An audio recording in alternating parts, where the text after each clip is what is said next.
All right, welcome into our weekly high school preview show. We are honored, if you can look behind me here where it says Sparks Orthopedics and Sports Medicine, to have Dr. De'Eric Sparks in with us today. And it's a very huge segment. We get asked a lot of questions about sports injuries, and the one that always is reoccurring, and I think Reggie can attest to this, is ACL, which is a very common injury in football. Probably the most common injury in football, I think it'd be safe to say, or pretty close. So just some numbers on ACLs. There's probably, in the United States, there's probably about 350 to 400,000 ACL reconstructions that get done in the United States in a year. Oh, wow. And it represents about 50% of knee injuries that happen in the United States in a year. Wow. Wow. So when you're talking about the ACL, kind of explain to people exactly what the ACL does and what its job is in the knee. So in the knee, there's multiple ligaments, and ligaments provide stability to the two bones at the joint. The ACL being a ligament that's inside the joint itself, and it prevents the tibia or leg bone from sliding forward on the thigh bone or femur. Okay. So it's basically the bridge that keeps the two aligned. It helps hold those as you move through bending your knee, flexing it and extending it, and then twisting. It helps hold those two bones in alignment together. Correct. Okay. So now I'm going to kind of go through this step by step. We're going to talk about the preventative measures. What is some of the things that you've known and through studying and everything to help prevent or strengthen that ACL to keep it from being injured? So there's actually a group of exercises that have been studied and tested to try to help provide athletes with prevention of ACL injuries. They focus really on several areas. There's plyometrics to work on flexibility. There's core strengthening, and then there's strengthening of the lower extremity. What we see in people who are more prone to ACL injuries is predominantly more quadricep strength and weaker hamstrings. So when we focus on strengthening, we focus on core strengthening, but then we also focus on what we call posterior chain strengthening, where we're strengthening the glutes, we're strengthening the hamstrings, and then in that program, we also try to teach people how to land. So ACL injuries, we talked about the numbers. Well, the injuries themselves happen from either non-contact, which represents 70 to 80% of ACL injuries. Okay, so almost all of them are non-contact. That means they're landing or pivoting injuries. Okay, then there's direct contact where the knee gets hit, and it's usually hit from the outside of the knee, bending it in. And then there's indirect contact injuries where your leg's planted and you get hit and your body kind of twists on that leg. Okay. But non-contact injuries are by and far the largest group of injuries. So that happens in either landing or pivoting. So when you go to land, there's a way, if your leg tends to come in, make you more knock-kneed as you land, and that knee gets inside of your hips, then you have a tendency to have a higher incidence of ACL injuries. So there's a whole program where we try to teach kids how to land, keeping those knees out, getting the knees at least even with the hips, if not out further when you land, so that we can, and having them both in hip flexion and knee flexion, so that they're not at risk for ACL injuries when they land like that. So those are really the components of the preventative measures that we do. So the strengthening stuff, flexibility, and then we try to teach them how to land. Okay. Now, I notice a lot of times in football, like you said, it's non-contact, and you see a guy go down, and you always know. Yeah. The next thing I was going to ask you is, and I hate this, but when it does happen, and I know each individual case is different, a surgery, you've seen completely tore ACLs before and then slightly tear. What's the difference between those, and what does it look like on your end doing surgery? So from an ACL injury standpoint, you can have a partial tear. So the ACL has really two bundles to it. Okay. So there's really two parts to it. And as you're knee goes through a range of motion, a different part of the ACL is stabilizing the knee, okay? Well, you can have a partial injury where you just overstretch part of it, or you can tear the entire ACL, okay? In general, partial injuries, a lot of times there's an attempt to manage them without any sort of surgery, but ACL tears where you've completely torn it or ruptured it are almost always treated with reconstruction. So in this day and age, there are some new techniques, and there's actually a study being done on trying to repair the ACL, which has failed in the past miserably. So in general, we reconstruct them by borrowing tissue from somewhere else. Especially in young athletes, we use your own tissue typically, either your hamstrings, your patellar tendon, or your quadriceps tendon. Those are the three most common grafts. And we make you a new ACL, okay? From your own tendons. From your own tendons, because it incorporates better, stronger. I didn't know that. I didn't know that either. I got a question. What's the recovery time once somebody has that surgery? So recovery time on average is 6 to 8 months. Okay. There's some different parameters we like to see in kids before we send them back. Probably the last thing to come back is strength. So the simplest test we do to make sure that kids are ready to come back is just something called a single leg hop test, just where we have them basically doing a box jump, landing on that leg, and just making sure that their strength is back. Okay.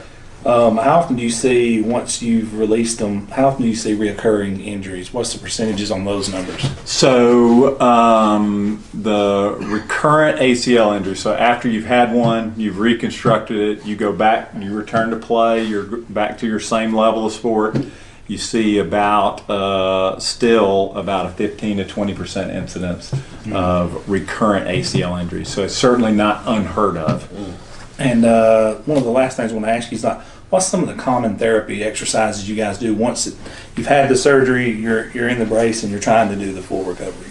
So, obviously after surgery, you've done this really big surgery, right? You borrowed some tissue from somewhere else. We actually drill some holes in the bone to inset those parts of the ACL into the bone so that it can get blood supply and heal in. And so there's a lot of recovery to do after that. Primarily when we start out in rehab and recovery, we're starting out looking just to work on range of motion and then to get your quadricep to function and activate again, because you see a lot of quadriceps and hamstring atrophy after that surgery because you're not using it normally. Right. So almost all the initial rehab is all focused on range of motion and quadriceps and hamstring activation. And I think, Reggie, do you have anything else? 'Cause I got one more question. I think he's got it. He's on point, man. He's on point. I got to be careful. I know this. Now, under your recommendation, someone has, say, a full ACL tear, they've rehabbed, they came back. How long do they wear an ACL protective brace, would you say, in your opinion? And what would you recommend? So the function of that brace is oftentimes misunderstood. Okay. Especially in that group of people who had an ACL reconstruction and then come back and have a second one, that 15 to 20%. Right. That ACL brace is not preventative for a secondary ACL injury. Okay. The purpose of the brace really is twofold. Okay. The most important purpose is it gives your brain some feedback,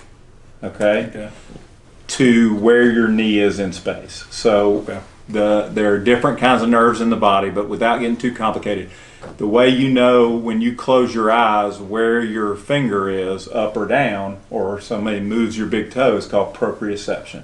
And there are some fibers in the ACL that help tell the brain where your knee is in space, and that helps you fire your muscles at the appropriate time to protect your knee. Okay, those fibers are not in a reconstructed ACL. Okay, because of the way it's made. Okay. It didn't come up the same way, right? We've made a new ACL. It doesn't have those proprioceptive fibers. So the brace provides more information to your brain. So it knows where the knee is as far as level of flexion. Okay? I never knew that. I didn't either. And then the other thing is lots of ACL injuries happen when your knee dips into knock knee, when you get into valgus. Okay? And that brace really helps prevent your knee getting in that position. That's right. So it's hard to land, like we talked about landing. Correct. That's really important, learning how to land so you don't land poorly. Well, that brace, when you're in it, it helps keep your knee more under your hip. It helps keep it more centered there. It's hard to get into that knock-knee landing, internally rotated landing stance with that brace on. That makes a whole lot more sense than I never knew. Yeah, I never knew that either. I bet there's a lot of kids that's going to watch this video and is going to be like, they're going to understand this a whole lot better, and a lot of coaches as well. And that's going to be very huge. But Dr. Sparks, what you've done for us at Average Joe's and the city of Gadsden is tremendous. I mean, you work with the youth, and you guys are always open to help out, and we can't thank you enough for coming on and sharing valuable information, but not only the backdrop's just minute to what all you guys have done for us and Gadsden City in general, and really youth all over North Alabama. I really appreciate it. Well, we absolutely enjoy it, and we love living here in this community and being a part of it. Absolutely. We're Gadsden proud right here, folks. Thank you so much, Dr. Sparks. You're welcome. All right, welcome back to our high school preview show. Today, we got two special guests with us from Centerpoint High School, and I'll let these guys introduce themselves. George Bates, head football AD. Brandon Wilcox, offensive coordinator. All right, guys, you guys are coming off a big win over Winona, crosstown rival in the Birmingham area, 26-19. Tell us about your preparation going into that game last week. Just speaking of defensively, it was tough because we didn't have any film, on basically coaching blind heading into the game and start of the game. They got an all new coaching staff. Different players have been in and out, and so we didn't show our kids, any film on them, because we didn't want to get them any false, idea about what they may see, and all of a sudden it's totally different, So it was tough with that aspect, dealing with, the COVID precautions, along with dealing with the unknown of what's going to happen 7 o'clock Friday night with your opponent. So, but I was proud of the kids, basically ad-libbing. Yeah, on our side of the ball, on the offensive side, we kind of had to do the same. We had to prepare for an odd front, even front. We knew they had a new defensive coordinator. We also knew that they had just hired Huffman's previous head coach, who we felt like probably was going to have some input on what they were doing defensively as well, even though he wasn't the title defensive coordinator. So really, we just had to throw a lot of different things at our guys, and they did a great job of preparing for the unknown, and luckily we were able to put a few more points on the board than they were. Good deal.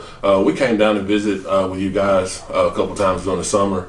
Talk about your summer workouts and how some of the things you guys did preparing, with the COVID and everything. Some of the things you did preparing for the season. We kept it. I'm a 3-day-a-week guy. I just believe in giving the kids and coaches time to recharge. So we just only ask for them 3 days. Give us 3 days. You got 4 to yourself. And so we wanted to keep it consistent to what we've been doing in the past. So because that was the first time we can have some type of normal structure, because we hadn't saw them since March 13th, 14th. So when we brought them back, we were able to have them back. We wanted to keep it as normal of a summer as possible without competing against other teams and things of that nature. And so that was our deal. Peanut Gallery here. I got a question. Talk about your two sophomore quarterbacks, how they perform. That's the first question. Then I got a question for Coach Bates after that. Okay, yeah. Troy Bruce kind of took over the quarterback spot. He had a really good game. I think pretty much he was 90% of our offense Friday night. Hopefully moving forward we can be a little bit more multiple with other guys. But he ended up with close to 200 yards, 109 yards passing, I think 167 yards rushing. He ran for 2 touchdowns and threw for a 2-point conversion. So he had a really big game. Had some explosive plays. Main thing that I liked about it is he's young. He took care of the ball. And Coach Bates been telling me for months he's a gamer. And so, you really don't know until those lights slip on. And he was ready to go. He was confident. He felt good. And, our backup quarterback, I tell him all the time, you're one play away from being in there. And, we feel good if he has to move in that situation. But right now, moving forward, Troy's our guy, and he knows that. And we're going to be successful as he takes us. And my question to Coach Bates, with all the speculation, and at one point the season actually looked very dim that we were actually going to have a season. I know you guys stay positive like we do on the show. We always think opposite. But I'm talking about the majority of people out here thought we wouldn't even have a season. How special was it for you knowing that, hey, this is actually here? When those lights came on and you heard the band and you guys were getting dressed, you was like, man, we're fixing to do this. This is actually fixing to happen. What kind of relief was that? And talk about the emotions that felt like for you. Oh, it was huge. Like you said, there's a lot of, different reports about you should, you shouldn't, is it safe? And we making the decisions, not thinking of kids, and that, so it was. And I tell the kids now, like, look, man, you got to be grateful for every opportunity. And I think the seniors are really taking it to heart because, you got to think about the seniors that didn't get a chance to compete in the spring. And so now we let them know, like, you can't take it for granted, fellas. Now, we tell our kids, we're honest with our kids. Guys, we could have played Friday, Saturday morning, they could have come back and said, hey, it's shut down. And at this time, like, we prepare every day. But I tell the coaches and I tell the media, I really don't get truly excited until 7 o'clock that Friday because you can practice all weekend and you just never know. Yeah. So we just try our best, man. Like, that's what we get on the kids a lot. Like, look, man, you understand? Like, this for one point, it was took away from you. You have an opportunity now, but it could be took away from you again. So it's just stressing the importance of that moment, and that's kind of what we live in now. We just that moment, that practice. That's all we focus on. And we can be a Monday, Tuesday, Wednesday, Thursday up. We get to Friday, that's just payday. Yep, I like 100%. it. I like it. Well, and I know since you've been there, the culture seems to have shifted for the better. I was very impressed, last year, because the center point that you have heard of was not the center point that I saw in the first round of the playoffs last year. So what are some things that you have implemented to kind of change that culture for the better? It's a great program. Like, you've got great kids. And you just seem like such a positive influence and role model. Well, I tell anybody, a lot of me personally, culture, the word gets thrown around too loosely. And it's just the cliche thing to say. And our kids know, what's our culture. It's being relatable to everyone. And that's male, female, rich, poor. It doesn't matter. Like, our culture, our team, with 47, 47 players, we got 7 coaches, all of us different. We got to be relatable to everyone. So that's the culture part, and I believe going into your third year, it's the year where you can actually see culture in a good way or a bad way. Right. And just getting there, it was just, the kids just needed to be held accountable. They needed to know that the community actually cared. So we got pastors to come out, different people in the community to come out and support them. So once they saw that and had a taste of, some success, the next step was, now can you handle success? Now this year, we lost a lot of names, a lot of great kids. Right. But the program is still there. That's what I did. We want to build a program. So now can you handle success? And that's the next step in our program. Can you handle it now? Yep. Beat up gallery again. Coach Wilcox, what was it about Coach Bates that you seen? I know you guys were friends beforehand, and you coming over from Montevallo. What was it you seen about him and this team that kind of drawn you there? And then tell into that coach, what was it about Coach Wilcox? You was like, hey, I want to bring this guy on board. It was his forearms, obviously. I think I might have played into it. That's why I hang out with you I guys. two mine off the table.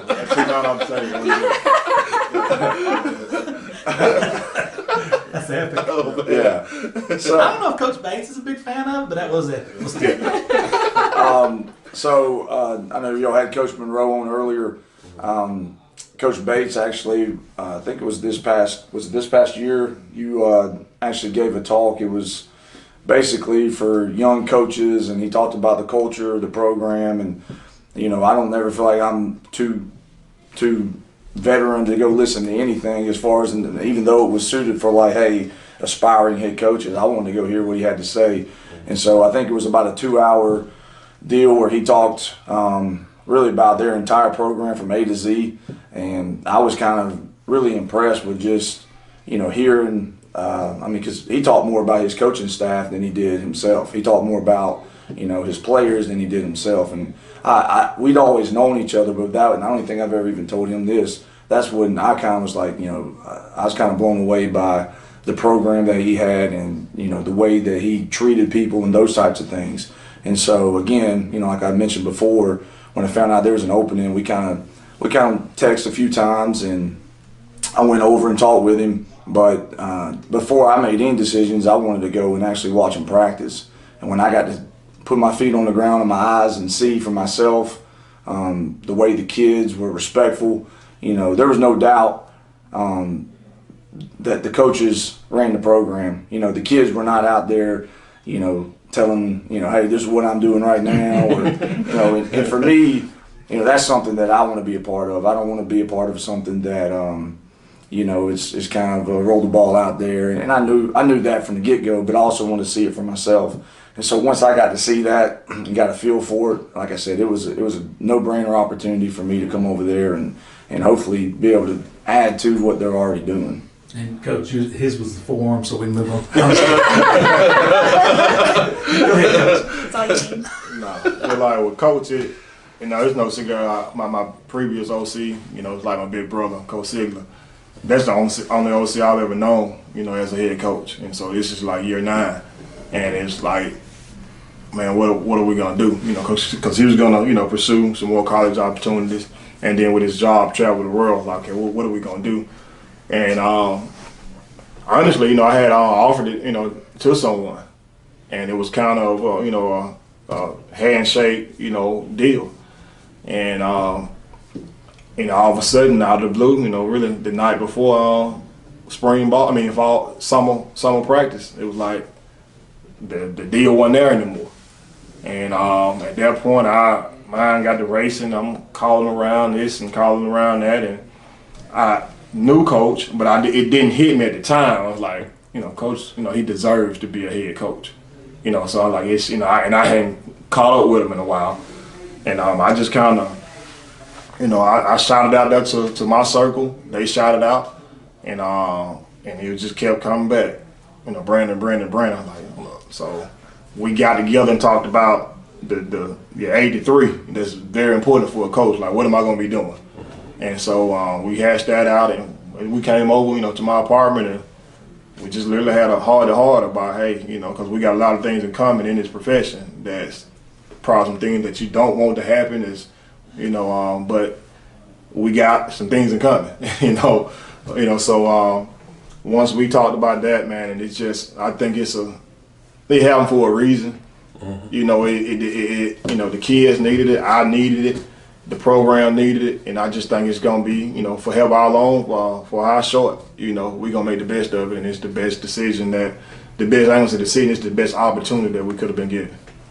I mean, like, y'all seemed really gelled. Do you ever get on the sidelines and just like want to? I mean, I'm a coach's kid, so like I've had my dad come home. Like, he was an offensive coordinator at Center, and now he's a defensive coordinator at Piedmont. And he would come home and he'd be like, "I swear to God." They loved each other. Yeah. Like, they always loved each other, and like he's still got great relationships with coaches he's coached with prior. So like, do you guys ever just want to? No, it's fine. I'm a competitive guy. He's a competitive guy, so it can only bring the best out of you. Best or worst. Right. Who's getting the better of that person on that day or what side of the ball. So, we get into it a lot before because like we hadn't been able to scheme up teams, so we kind of. Hey, we think they're doing this, so he'll say, Coach, can y'all show us this defensively? Like, they blitz, cool. We love the blitz, perfect for us. And we'll say, Coach, they like, can you show us this offensively? So, it's just fun going back and forth because, they scheme up for us each in the hook. Like, we're in this, they know that we're in. And I'm like, come on, man. He calls it cheating. Yeah, I'm like, I'm not gonna lie. Sometimes I'm like, hey, what coverage are they in? Because they know the signals, and so Wow. This is some behind the scenes stuff right here. Yeah, we're gonna have to come down and get a practice in with y'all. I'll tell this quick story. Our last scrimmage we had, I was laying in bed the night before because the defense have been getting the best of us for a while, and I was like, I've got to find a way to score some points. So I noticed the DBs, we've got some hand signals, and they knew all of them. And so first play of the game, I told my receiver, I said, hey, I'm going to call a slant, but when I call it, I want you to run a slant and go. And he was like, yes, sir, I got you. So I run line, check. And I make the hand signal, and I see the DB. He's looking right at me. So quarterback makes the pump. DB bites on it. Boom, we blow it over the top. First play, touchdown. They're over just they are so upset. And I'm like, I mean, you know you're not supposed to know the other team's signs, right? Like, So that's illegal. You cannot know If the other team's signs. if he'll treat us that way, I'll feel good on Friday night. You're gonna treat everybody that way. Can I give you an offensive idea? absolutely. Oh, God. You go draw it up. The Notre Dame box. I knew that's where she was going. Russ, you've been pumping this on It will everybody. work one time. Like, you think about it, Yeah. you call it, you line it up. You gonna spin? If y'all will run it, like, I swear to you, I will come and dance with the band. Like, I'd be so excited. I would be so Hey, excited. their band's sick too. Hey, It's I my can favorite make band. that happen. I know It's the band my directors. favorite band in band Alabama, is sick. period. And y'all's vice principal, like, I love him too. I think he's the greatest thing ever. Yeah, like the Notre Dame box, like, it worked one time. Yeah, she's been saying this. It would one time. I've You can't run it got twice. a best friend in South Alabama. He's a firefighter, and he's been selling me for years the hook and ladder only offense. So we're going to mix that up with the hook and ladder, and I'm telling you, we might have something. Well, I mean, like, I've asked before, like, when you send film, like, why people don't run just, like, multiple offenses, and I've been told, like, well, it's high school ball, like, there's more to do than that, because, like, I would send film and be like, oh, yeah, we're all Wildcat, and then get out there and be like, just kidding! Like, you can't. So, I mean, 5 the other night. That's the closest thing you're gonna find in the box. it's not, though, because they're going to run it. They are running. Coach Wilcox. Y'all are going to run it. You got it. Reg, you got anything? Let's talk about. So you guys got Fairfield coming up this week. Pretty big game. Well, all the games in the Birmingham area are big games. Yeah. Everybody knows everybody. Talk a little bit about that game, and we'll wrap it up with that. Once again, defensively, we're going in blind. Fairfield, once again, I think they have some turnover, on their staff. So no one had a spring. They didn't play a jamboree or a week 0 game. Wow. So they were able to come, and scout and kind of see some ideas that some schemes that we use. But once again, we probably won't show our kids. I think we have one film, and it was just because they played what we know. So that's the only film we had, and we probably won't show the kids that film because once again, we don't want them to think this is what you're going to see, and then it's not, and then it takes another couple of series to get the guys, back drawn in.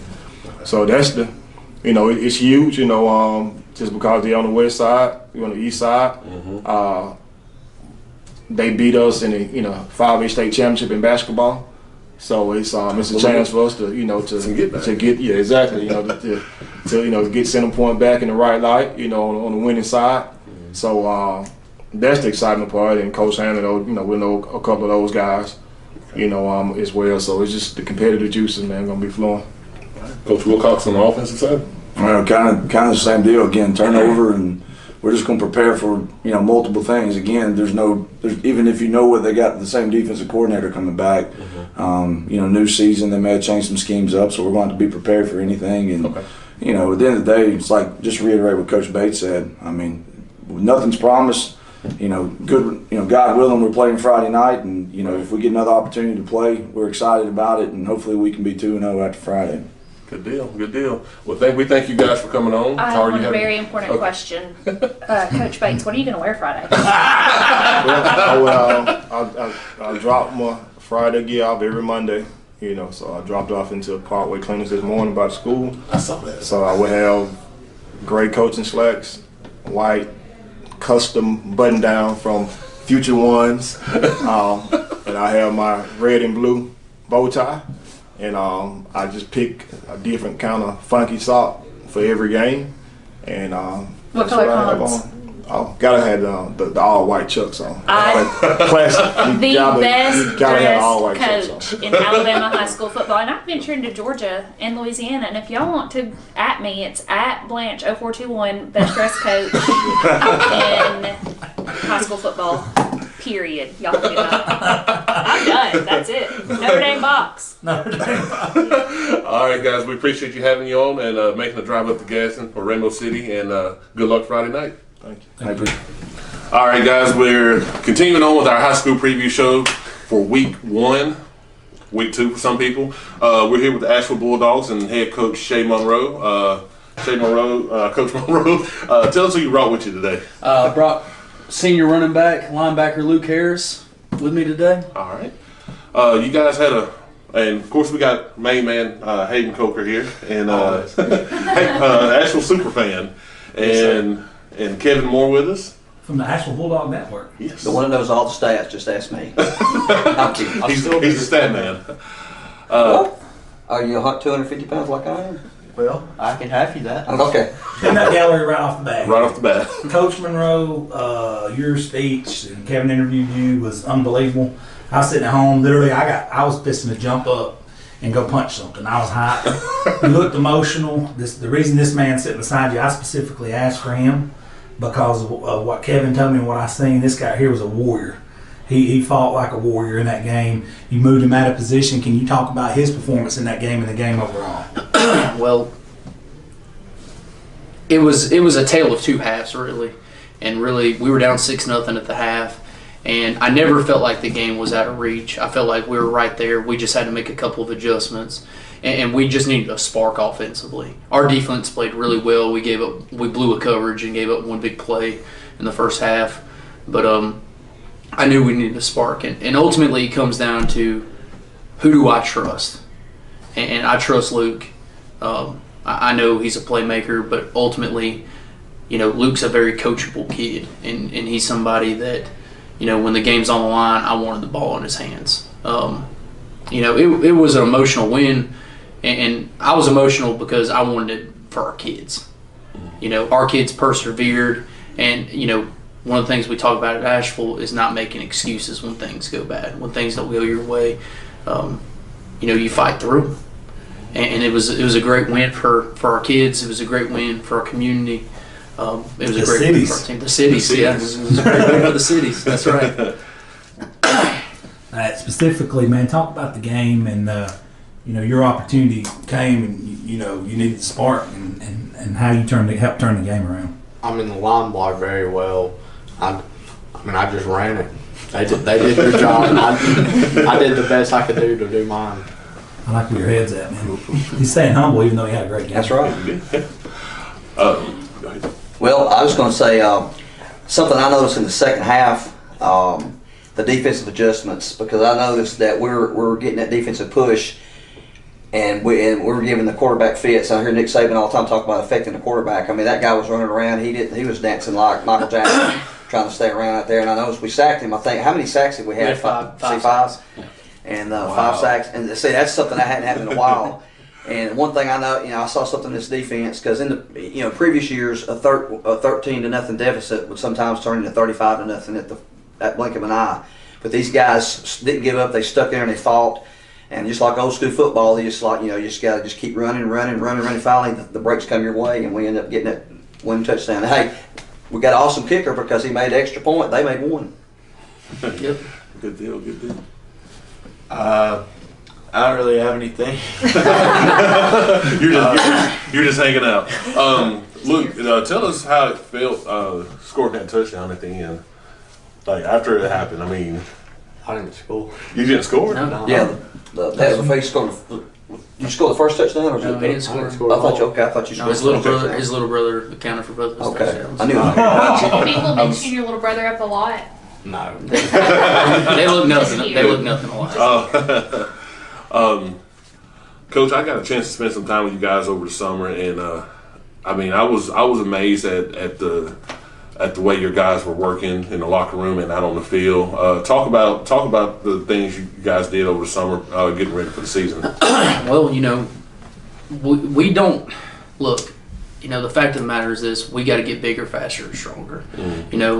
The kids are the ones that deserve all the credit because our kids, we do evening workouts because our kids work.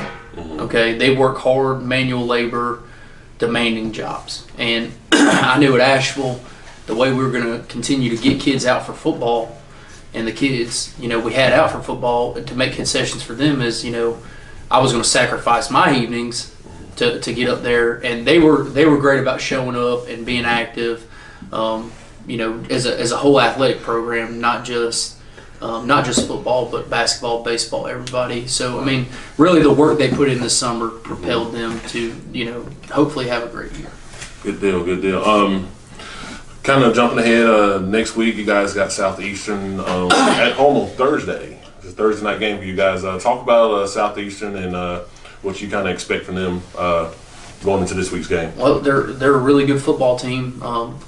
Kevin Bird's the head coach there. This will be his third year. He's done a really, really good job there.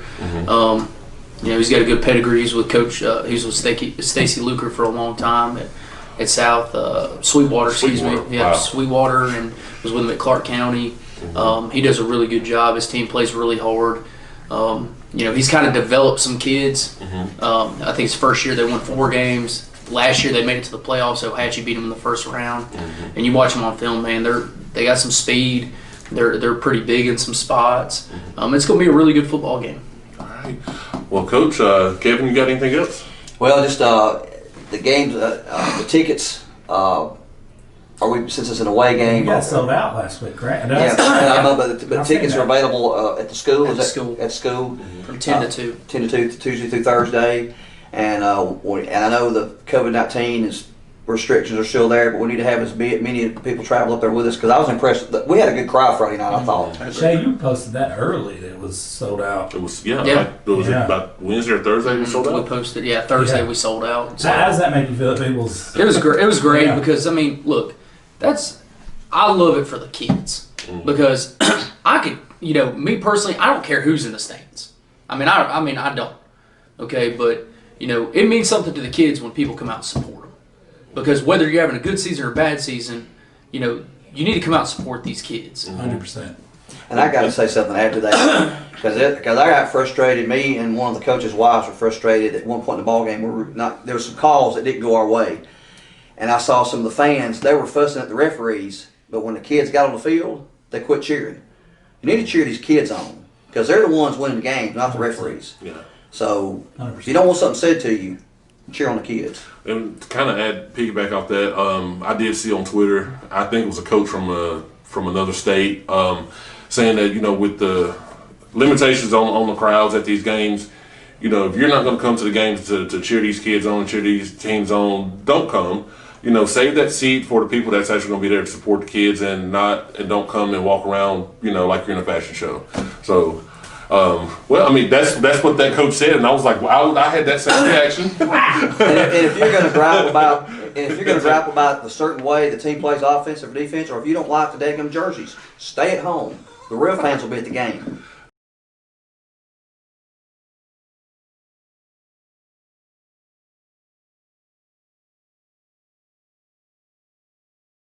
All right, our next game brings us to Hokes Bluff and Southside. This is probably, a lot of people don't realize it's a pretty big rival. It has been for years. As long as I can remember, it's been played on Thursday nights. So it'll be played this Thursday night at Southside. So tonight we've got the new quarterback, Connor Faulkner, and one of our favorite here, Bulldozer Blevins, Austin Blevins. Guys, tell us a little bit about how you've been getting ready for this week. We'll start with Austin. Just pretty much working hard like we always do. And in practice, everybody getting after it. Just like how we always do in Hokes Bluff. Y'all been doing any running and conditioning? I don't know if Coach Rob still does that or not. That's what I'm focusing on, my conditioning. That's one thing that he believes in, and I can promise you Hokes Bluff's going to be ready. They're going to be in shape physically. Connor, this is your senior year, and it's the first year you've been named the starting quarterback. So congratulations. How does it feel being you're the man now? You're going to lead the offense. So what does it feel like being that guy? It feels pretty good, and I'm just ready to take the field Thursday night and show everybody what I can do. You get the guys ready. What about your your practice has been going pretty good? Mm-hmm. It's been real good. Austin, you're a 3-year starter. So tell us a little bit about like how is this year's approach as a senior? How do you approach it differently now as you did opposed to your sophomore year? See, now, sophomore year, I was like, sophomore year, I don't really have much to worry about. It's not my last year. It's just pretty much I'm playing. Now, senior year, after my injury from last year, it's just not taking anything for granted because I never know when it could be my last play. That's what I was going to ask you. You got hurt in the Jacksonville game last year. That was, I think it was it game number 8? Is that right? It was late in the season. So I know, have you done certain things to prepare, like for it was your knee? So how's that going? Yeah, it's going great right now. I've just been working out, just trying to get it stronger, try to get it back on track. Peanut Gallery. Peanut Gallery here. All right, we got the Peanut Gallery. Right there.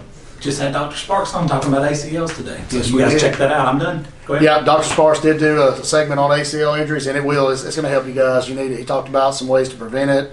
If you've had the surgery, some things to do to get it stronger and not let it happen again. So thank you, Dr. Sparks. Yeah, but I mean, if Dr. Sparks isn't available, Buddy can answer questions. I can. I'm very well educated. That you My have. education was at Hokes Bluff High School. Thank you all, teachers. We appreciate that.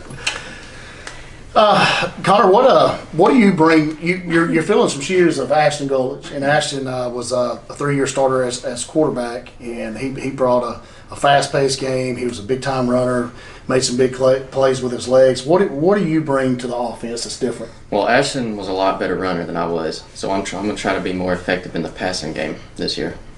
So you're saying we're going to throw the ball this year? We should. Coach Rob, we're going to put it up. Now, how are you standing in the pocket though? Like when that starts to collapse, are you going to start to get jittery, or are you just going to stand there and take it like a man? I just got to stay calm and trust my guys up front and just let it loose. See, Buddy wanted to be a quarterback in high school, but he couldn't see over the line. So I just ran through the line. Nice. That's where she's going with that. Yeah. Peanut Gallery. Connor, Coach Rob's offense is usually a downhill running game, and you guys are usually very physical up front, and your quarterback kind of precedes that, with toughness. In your situation, being a new starter, has the game slowed down from you since the first time you started taking snaps in June to now? No, not at all. It's still about the same speed? The next question is, in this type of offense, you don't have to be a miracle worker. You have to manage the game and things like that. You feel pretty comfortable in that role so far? Yes, sir. I feel pretty good, and I'm just waiting on Thursday night. Good. I love it. Well, and with the coronavirus and you being, this is your first year starting, and I know, you're a senior. People already, they look up to you, literally, figuratively, they just look up at you. And Buddy is right now. He's sitting next to you. So these are 2 of my honorary nephews, by the way. I'll say that on camera. I love these guys. But how was it coming in for you? Because you didn't get to do all the spring things, you didn't get to do a lot of the summer workouts. How is it to have to come in and control the locker room and control the field? Well, once I heard school was just going to shut down, I started working with Landon Johnson. He was our quarterback. He was a 4-year starter when he graduated my freshman year, and he was just showing me everything he did, same style of offense. So, he made me a lot better this offseason, and he made me a lot more confident. So this year I've just been, working, and I'm just ready to go out there. And I can vouch for his arm. I got a sneak peek during the shutdown. We were able to go up to a field, and a couple of guys from some schools around here just wanted to go up and throw some ball, and I got to see him make a few throws, and I was pretty impressed. So I'm looking forward to Thursday night to see what we can do. But Austin, this year is going to be different for you. Every year you grew up playing since Pee Wee with Ashton Gullich. They're cousins, Ashton, Will, and Austin, and I've known these guys since they were 4 or 5 years old, and they're like brothers. So this year, how is it different for you not having Ashton on the field? And how have you sort of taken that a leadership role over now that he's gone? See, like you said, Ashton was a really good leader. He's just always, since we were younger, he's always been the older one. So he's always trying to take care of us and teaching us how to be a better leader. And so that's how me and Will's just going to step up. Me, Will, and Connor's going to step up, be leaders, and Nah, he's gone. I know. He was a good player, but that was last year. We got better people now. Gotta keep Step on up. going. Losing guys like Pete Jackson on the offensive line, who are some of the guys you expect to step up? Brody Lumpkin and J.R. Golden stepped in for me last year after I got injured. So those are the two guys that are really going to have to step up this year, and I know they will because we've been hitting heads pretty much all summer. I think that's the norm around Hokes Bluff. Busting heads, physical They football. call it the woodshed for a reason. They do call it the woodshed for a reason. Did they call it that when you were there? Yes. Really? They called it the woodshed forever. Like, how do you not know that? She's from Piedmont, ladies and gentlemen, so we apologize. But We win things. anyway, to bounce off of that, as far as like offensive lines stepping up, Connor, on the receiving side, have you got some young guys that are coming up that they're going to have to step up and fill that role as a receiver? We have a sophomore, Cole Stone. He's been doing good things for us, and we have Dylan Johnson, and they should both be really good. Awesome. So we've got a couple of young guys that are going to be able to step up and help us out. Good deal. Well, and all jokes aside, Buddy, I know that you Hokes Bluff alumni and that Buddy was good back in the day. He's old and slow now, but back in the day he was good. Do you have anything that you would like to, I mean, we keep talking about big shoes to fill, like here you guys go, here's someone who's a plethora of knowledge and wisdom, and Buddy, do you have anything you'd like to tell them? I do, guys. Especially now, go out and play every play like it's your last. You never know with injury. You never know if it might be the last game with COVID. So go out there and just give it your all, man. Have a lot of fun doing it, okay? Yes, sir. Thank you guys for going on the show. We Last appreciate thing it. before we close this one down, a Thursday night game like this, every school in the county is gonna be there. That should get you guys hyped. Other people coming to watch you guys play. So yeah, this is gonna be very special. All right. Thank you, guys. All right, our next game is going to bring us to, or our next preview, excuse me, guys, is going to bring us to Southside and Hokes Bluff and the Southside end of things. And I'm going to let these two gentlemen introduce themselves. Garrett Orr. Will Warwick. All right, so these guys have a new coach, and Gary Nelson, and I had the opportunity to go down and interview Coach Nelson when he was hired. I went to his house in Montgomery and interviewed him, and I tell everybody this in the same story. I was there 2 to 3 minutes, and I was like blown away in the first 2 to 3 minutes just by hearing him talk. And the main thing I got from him was how genuine he was. And I knew 2 things when he came to Southside High School. The first thing that I know was going to happen was going to be a culture change. I think you guys can agree with that. Yes, sir.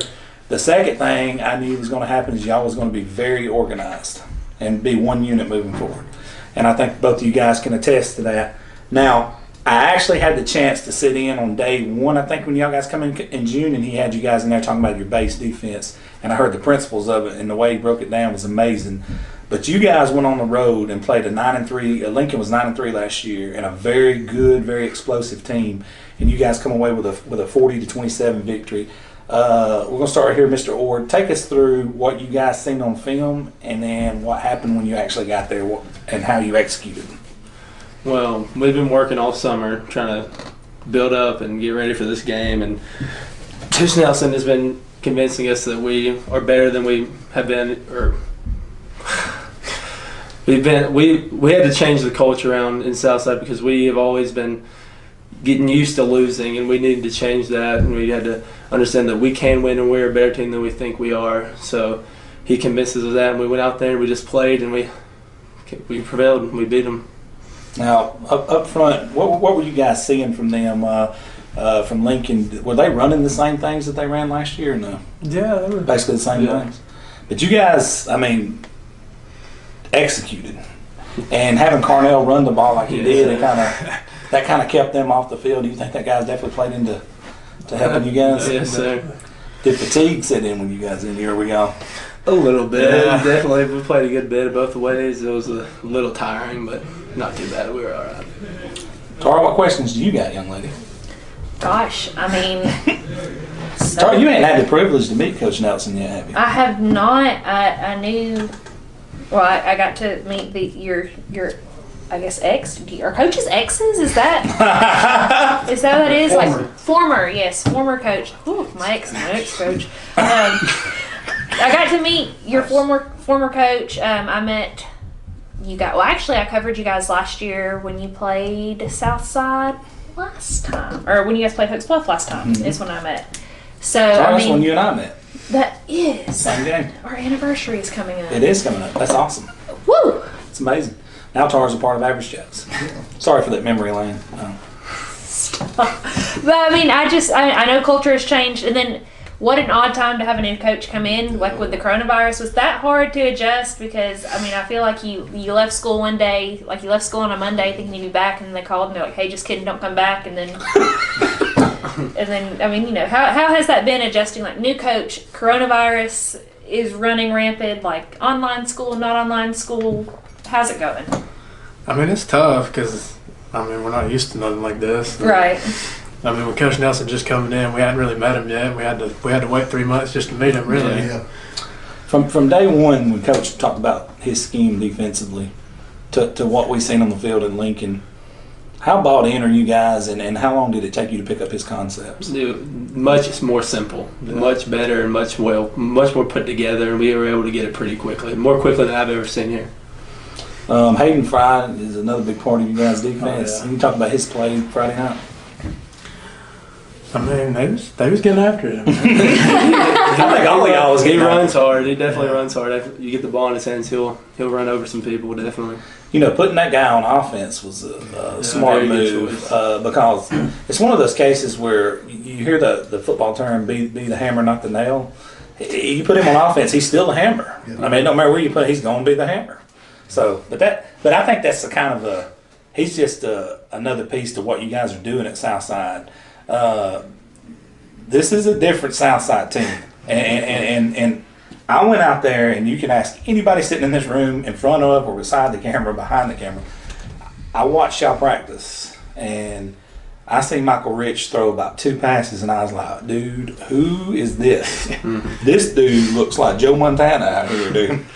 He was ripping the balls. Alden was making diving catches, and I was like, Cornell was running hard. I was like, and then their defense, after listening, coach, and then listen to his scheme, and I said, these guys getting bought in. I was like, this is going to be a different team.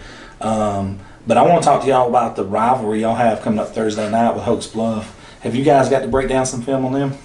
Very little bit. We got a little bit to watch, but not very much. We know that they're a hard-nosed team, and we're trying to prepare for that, but we'll be ready. My question is, in a stage like that on a Thursday night when all the other schools and all the other players come, what does that mean for you guys? Everybody's there. Exactly. Big old crowd. Is that not juice you guys out there? Oh, yes, sir. I love it. Don, what you got for us? I mean,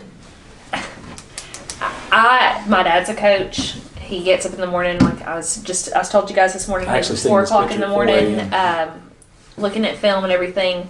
So limited film, how does that, I mean, I know me personally, just based off of the game film that he's looking at for their upcoming game, like, I know that he's got it under control. Like, I know he does. I know you do. But it makes me nervous because I like to have a plan. Like, I like to have a step 1, step 2, step 3. So does it affect you guys? Like, does it get in your head at all, not having film to go off of, or a lot of film to go off of? I mean, our coaches break it down pretty good during practice, and they put it out in front of us, and we know what we've got facing us. So we just got to trust the coaches and what they say. Well, as the week rolls on, y'all probably get more film, though, correct? Yeah. Yeah. Okay. I like it. I like film. Film. One last thing. To have this game is going to be at Barney Hood or no? Yes, sir. To have that game at Barney Hood, what is that going to be? This will be your home opener. Yes, sir. First game with our new head coach is going to be. It's going to be packed. It's going to be different. It's going to be a lot better. I seen the coach. Coach Nelson put that picture up and talking about how special it's going to be to play under these lights. Did y'all see that post? I don't know if you seen that post on Facebook. Did that not give you chills? Because it did me. Just reading that post, I was like, man. And the thing, and I've talked to Greg about this. Greg's behind the camera over here, but the thing I like most about Coach Nelson, the number one thing I liked about Coach Nelson, he didn't come up here and rent a house. He come up here and has a house built. So what does that tell you as players? He's here. Salute, pledge. Pledge allegiance. Having fun, Kevin? Phone's jacked up here. Anyways, what does that mean to you guys? What does that mean to you guys to have your coach go up here and he's putting roots in the ground? He's not going to. He's really bought into it. He's here for real. He wasn't here just to play around. He's definitely here for us. He's all about us. Guys, I appreciate you guys coming in and looking forward to the game. And I think everybody at Average Joe's is going to be at this game watching you guys this Thursday night, including the world famous Tara Dawn. I might wear this shirt though. All right, man. Our next game is probably the biggest game in North Alabama. Definitely with Average Joe's family, it's by far and away the biggest game. I had the pleasure of watching these two gentlemen beside me work out this summer, and they have been putting in some major work up at Cherokee County, and I'm going to let these two guys introduce themselves. I'm Slade Alexander, senior from Cherokee County. I'm Damian Ramsey, junior from Cherokee County. All right, you guys are coming off a massive 41-0 victory over Carver Birmingham. Slade, let's start with you. Take us, walk us through. There's never been an off season like this. What we've had to deal with this pandemic and all these new things. But one thing that you and I talked about is the familiarity. Is that correct? Is that how you say it, Tara? Sure. Yeah. Familiar. Of your coaching staff being in place from one year to the next. You talked about how that's going to help you moving forward. Walk us through what we've had to deal with since school let out and you guys coming back in June to your progressions to a 41-0 win last week over Carver Birmingham. Well, this summer we really didn't take any days off. We took advantage of all the off time actually, and like I told the guys in the huddle, like right before the game Friday, everybody was tweeting on Twitter, we want football and we want to play, and I just told the guys that it could be the last game. You never know. So we definitely didn't take it for granted. I said play every play like your last, and I think that's what really carried out onto the field because with the future, you never know the future in these days and stuff. So that's really what I said and all the hard work we put in. So another thing that your off days consist of working out with Maurice Dupree. Can you talk about some of those workouts? Maurice, he's definitely a character, but he really brings out the best in me. Honestly, he's that type of high tempo. He makes other athletes around him better. Very high tempo, and you're gonna give him 100%, or he's not gonna let you go. Oh, no doubt. He'll make you go again. But just from being a Cherokee County great, and he was one of the best two-sport athletes to ever come through Cherokee County. Mm-hmm. So just learning from him, every little tip he gives me, I try to soak it in. So, because if you got to listen to the greats like that to be great. So, absolutely.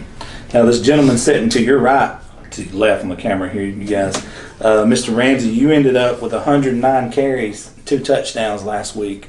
And I remember the first day I walked out to practice, I asked Coach, I said, where you got him at on the line? And he's like, nah, son, that's our H-back / running back. I was like, what? And then I seen y'all run those 60s out there before you did your cross-country suicides and you was first in line. I was like, I'm not getting in front of that cat. But talk about your performance last week. Only 8 carries, but 109 yards and 2 touchdowns. Yeah, the line helped me out a lot. If I didn't have them, I wouldn't have got all those yards. And a lot of guys that were trying to tackle me was smaller than me. So. But now, have you gotten a lot more comfortable in that role? Because you really picked it up about midway through last season, correct? Yes, sir. So now you're ready to roll? Oh, yeah, most definitely. So now what you're telling me is if Slade goes play action off of you, somebody's probably going to be open. So we got to blame the receivers if we don't get that taken care of. That's right. Mm-hmm. Now you two guys are weight room warriors. When I was out there, you guys were pushing each other and pushing everybody around you. We'll start with Slade, but I want both of you guys to answer that. How important has that been to this program? Because you guys look like different men. I mean, y'all look physically bigger than the last time I was out there just a month and a half ago. So talk about that a little bit.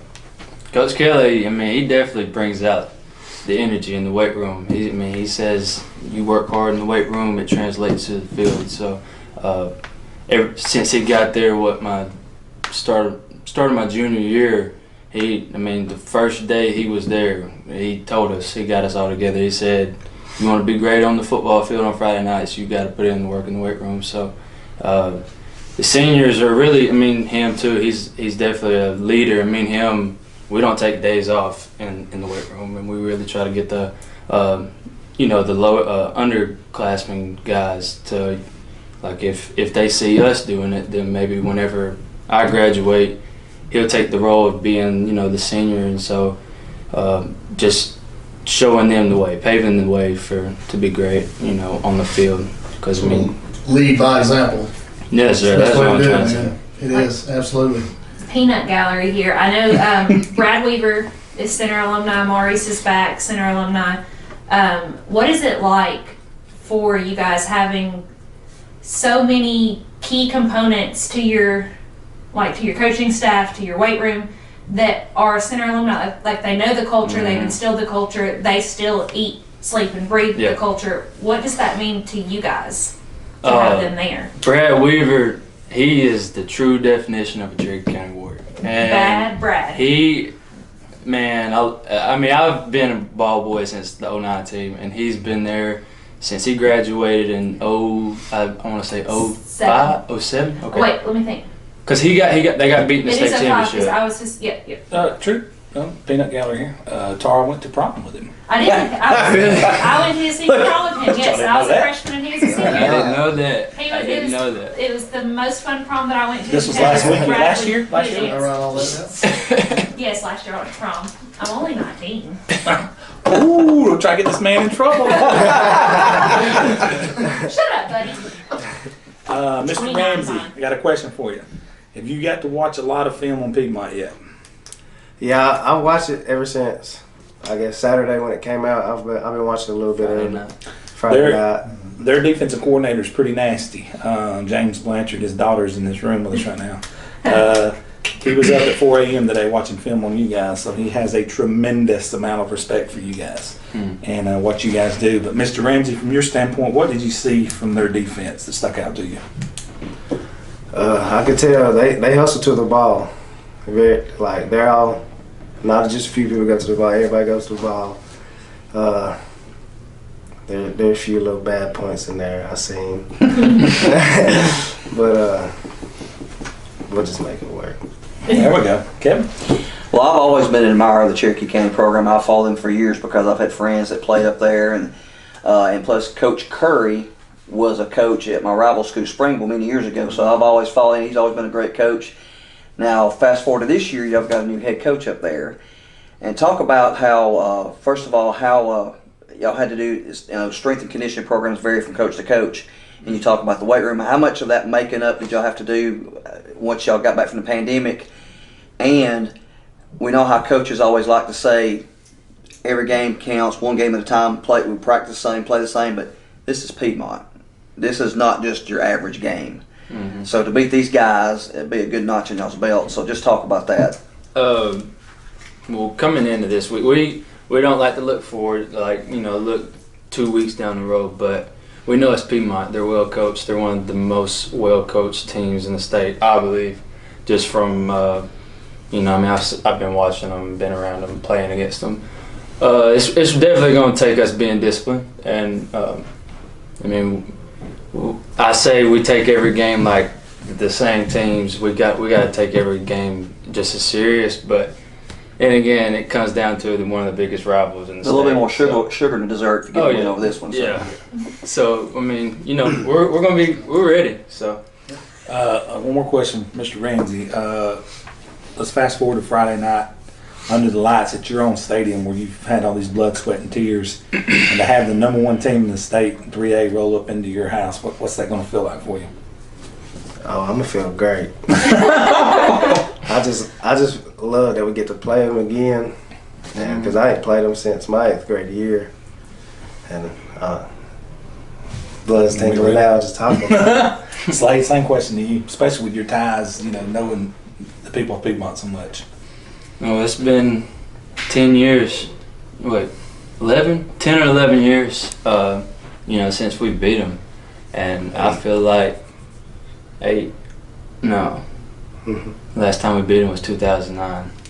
Mm-hmm. So. Oh wait, well, how about 2009? That was the year they won the state championship. Yeah, it was the year we both won state championship, and I take it as a big deal because I stayed up all night watching just the history of Piedmont versus Cherokee County. I know the hype to it. I've been around it for a while, so it's gonna be something special. I'm looking forward to it. For I like where your head's at. to quote Bo. This is going to be one of those games where when you get out of your car and you feel it in the air. There's no doubt about it. Oh. It don't matter who you're a fan of. Don't matter if you don't even like these two teams. There's going to be a tingle in the air in this type of environment. This is a playoff type environment, a rivalry. You can feel it. I can feel it now, and I'm not even there.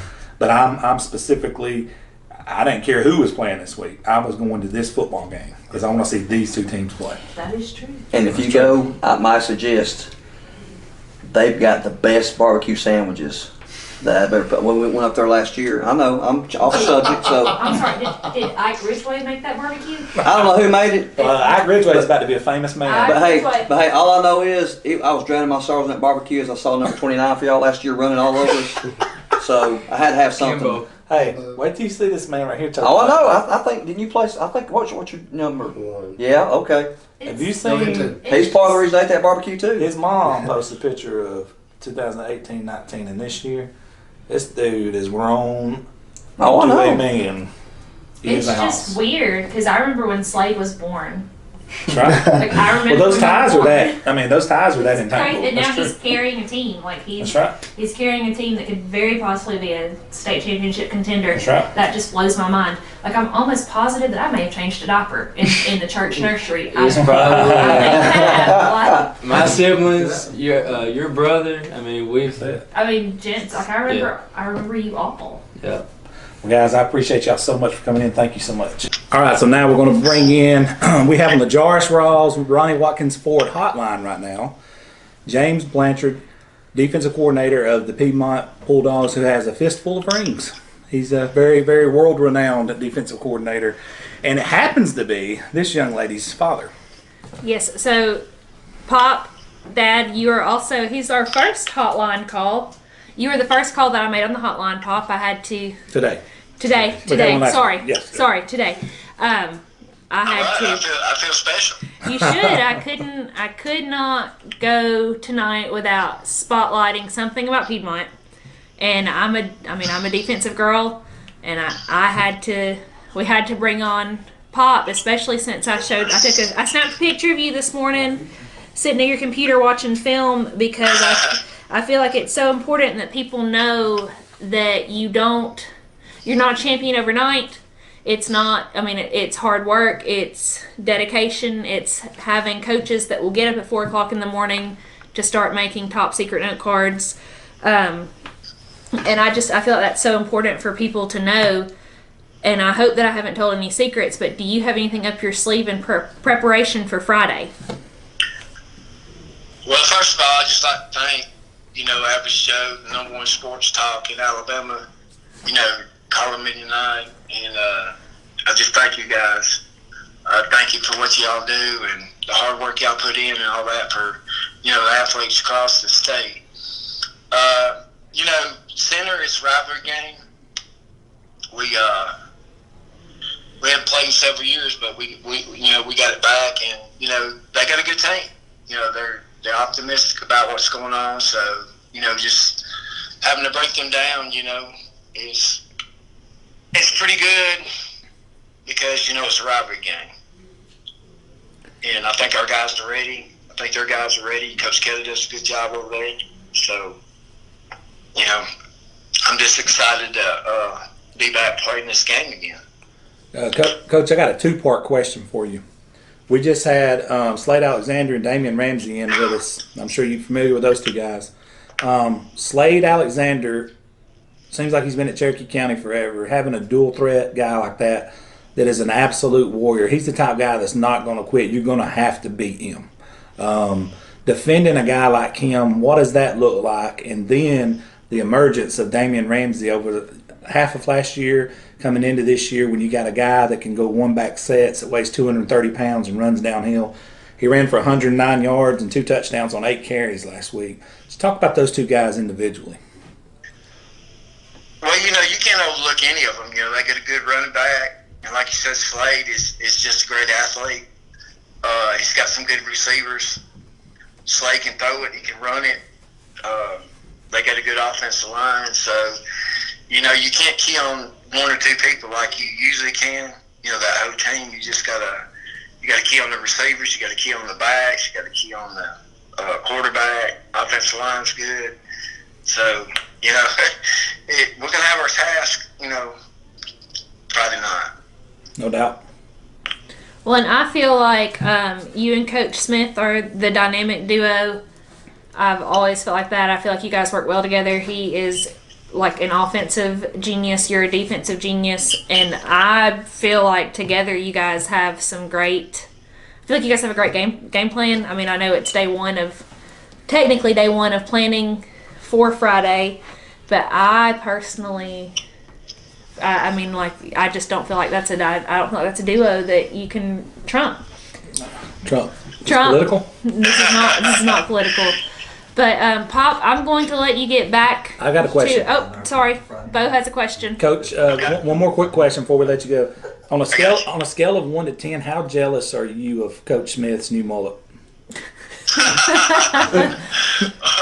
you know, I'm a little bit older than Coach Smith, so I'm kind of jealous that I can't grow one anymore. But, you know, that just goes to show you, you know, you don't make any bets at the beginning of the season, you know, with this team because you're probably going to have to pay in the end. Hey, those guys, You know? Piedmont gets after it.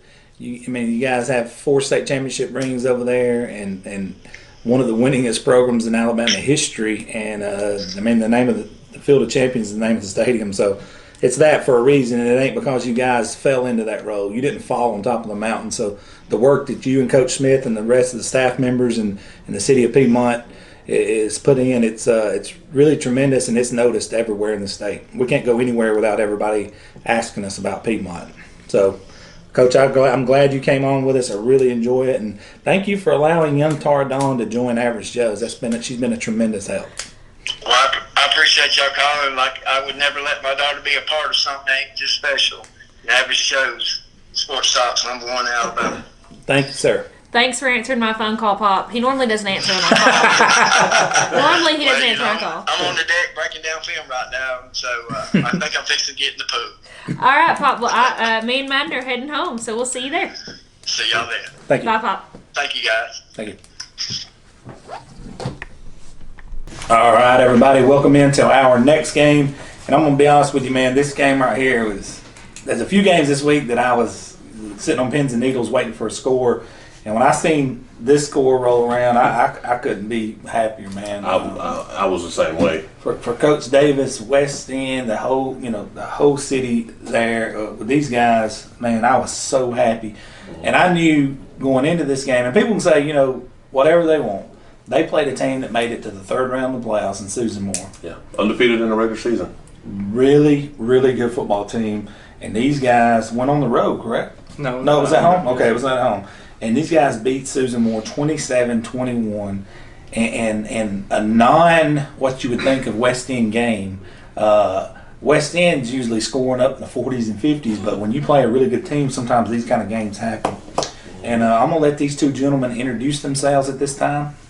I'm Eli Pierce. I'm Hunter Tucker. Now, Hunter, I want to start with you on this one. To hold Susan Moore to 21 points, and let me rewind something I just told them off the camera. When I went out and watched Coach Davis and them practice, and I seen this dude standing in I said, who in the world is that? This is some grown man out here at linebacker, y'all got. He's like, oh yeah, he plays like one too.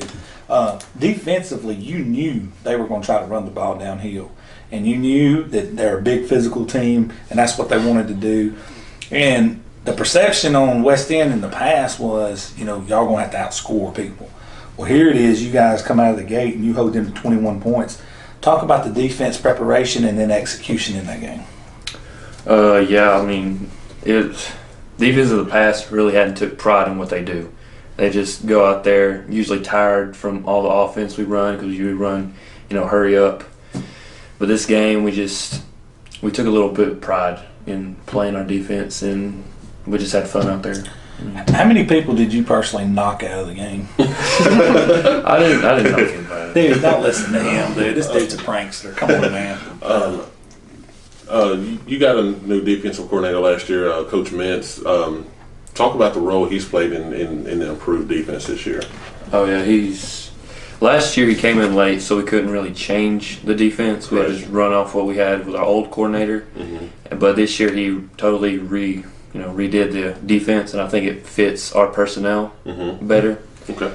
And we just took off with it. Can anybody on the team outbench Coach Mintz? Because I've seen him in the weight room. No, not even close. Check mark over here in a minute. Eli, from your standpoint, I'm looking at your stats here, and I'm pretty astounded. I shouldn't be. I mean, this is another day at the office for you. You're 7 for 17, 152 yards with 2 touchdowns passing. Then you hit the, oh, by the way, you had 175 rushing yards with 2 TDs. That's the definition of dual threat. Talk about your preparation and performance in that game. We set up a pretty good game plan offensively. Defense definitely had the momentum going. First drive we scored, I think it was 4 plays. Second drive it was first play, long pass. We had the momentum going. We scored 21 in the first, and then we kind of slowed down second, third, and ended up getting the last touchdown. That's the fourth quarter. But defense definitely helped out with that. Helped offense get things going. And Thad Pierce, 145 yards receiving, but he also had a INT on defense. Talk about his play. Oh, he played good. He didn't really get running routes, until about last game, last year, because we had a senior. Jeremiah Robinson? Yeah, we had him. And the injury of Trevor Willett last year is what put him in slot last year, so he got some reps in, and he did. He made some plays. Was you proud? A little bit more proud than normal? Yeah, I was. Yes. How's it feel throwing the little brother? It's pretty cool, I guess. Now, let me ask you guys a question, honestly. Coach Davis, how do you explain what Coach Davis means to you guys in your personal life and as a football coach? And I want both of you guys to answer that. Well, he's changed, tremendously. His whole, we're on a book study right now, he's all about team, not him. He just helps us, be a team together. He knows what we're capable of. He helps us understand that too. Yeah, he's changed from the typical, yell at you, tell you how bad you are when you are, to just not trying to be your friend, but he'll be that at times, but he knows when to, crawl you and when to support you, like that, through the book study. So is that part of the change that you're talking about? We've kind of borrowed the phrase that we've got it from Coach Kyle Davis, positive gossip. Yep. So is that something that came in last year that he's brought in? Is that something kind of new, or what is that all about? It was part of last year. We started doing a book study last year, and it's part of what we was reading about, learning about, and that's just his phrase now. Is positive gossip. I love that I phrase. like it. I do. This is the first season and opening win since 2015, correct? It is. What does it feel like to start ahead of the chains, so to speak, in a football term? It's pretty awesome, having a win under our belt, going into week 2 definitely gives us momentum and confidence. And made our team, they believe in ourselves. Last year we lost that first game, and everybody's kind of down like the end of the season, because it was a big game. But how do you guys plan on preparing and not have a letdown with such a big win like that last week? We just got to remind them that just because we won this one game is great, but we got to prepare like we did coming up to week 1. Can't let it go to our heads. It's just one win, and we're trying to win all our games. Same question to you, Eli. We told our team we can't be satisfied with just one win. Enjoy it for 48 hours and move on to the next. I like it. I love it. I'm telling you, these guys and what he's done over there, it's amazing. He's the type of guy you want coaching your kids. Oh yeah, definitely. And Dusty Pierce and I actually talked for 45 minutes on my way up to 5 this Saturday, which is Eli's dad, about what he's done with this program and how different they look and how much these kids respect him and this community respects him. And I'm so glad you guys got a win, and I'm telling you, and I was driving around, I was like, please let them win, please let them win. And then I seen that pop up, my man, I was like, golly, this is beautiful. But you got anything else? I'm good. Guys, thank you for making the trip, and we are out.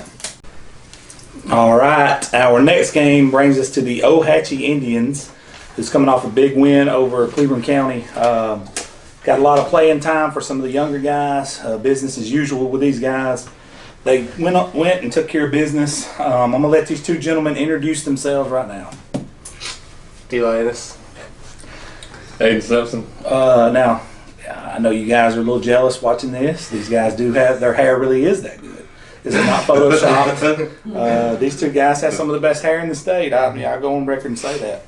We got two of the top 3 best haircuts in the state. I think we've got to throw Kyle Dukes in there. I think that's kind of a given. But outside of that, these two guys right here their hair is that good. They're up there. Yeah, we gotta do a hair video, man. Dude, I'm telling you.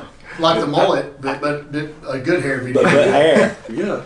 Aiden, and dude, Aiden's known as the hair guy. Like, I've heard that when they refer to him as the hair, they're like, man, the dude with the hair graduated from Ohatchee. I've heard that 5 times this month. Yes. And I say no, and then usually what follows is an adjective by a coach or a player of another team. But we don't use adjectives. Now, I want to start with my man Eli Ennis right here. Eli, 10 carries, 157 yards.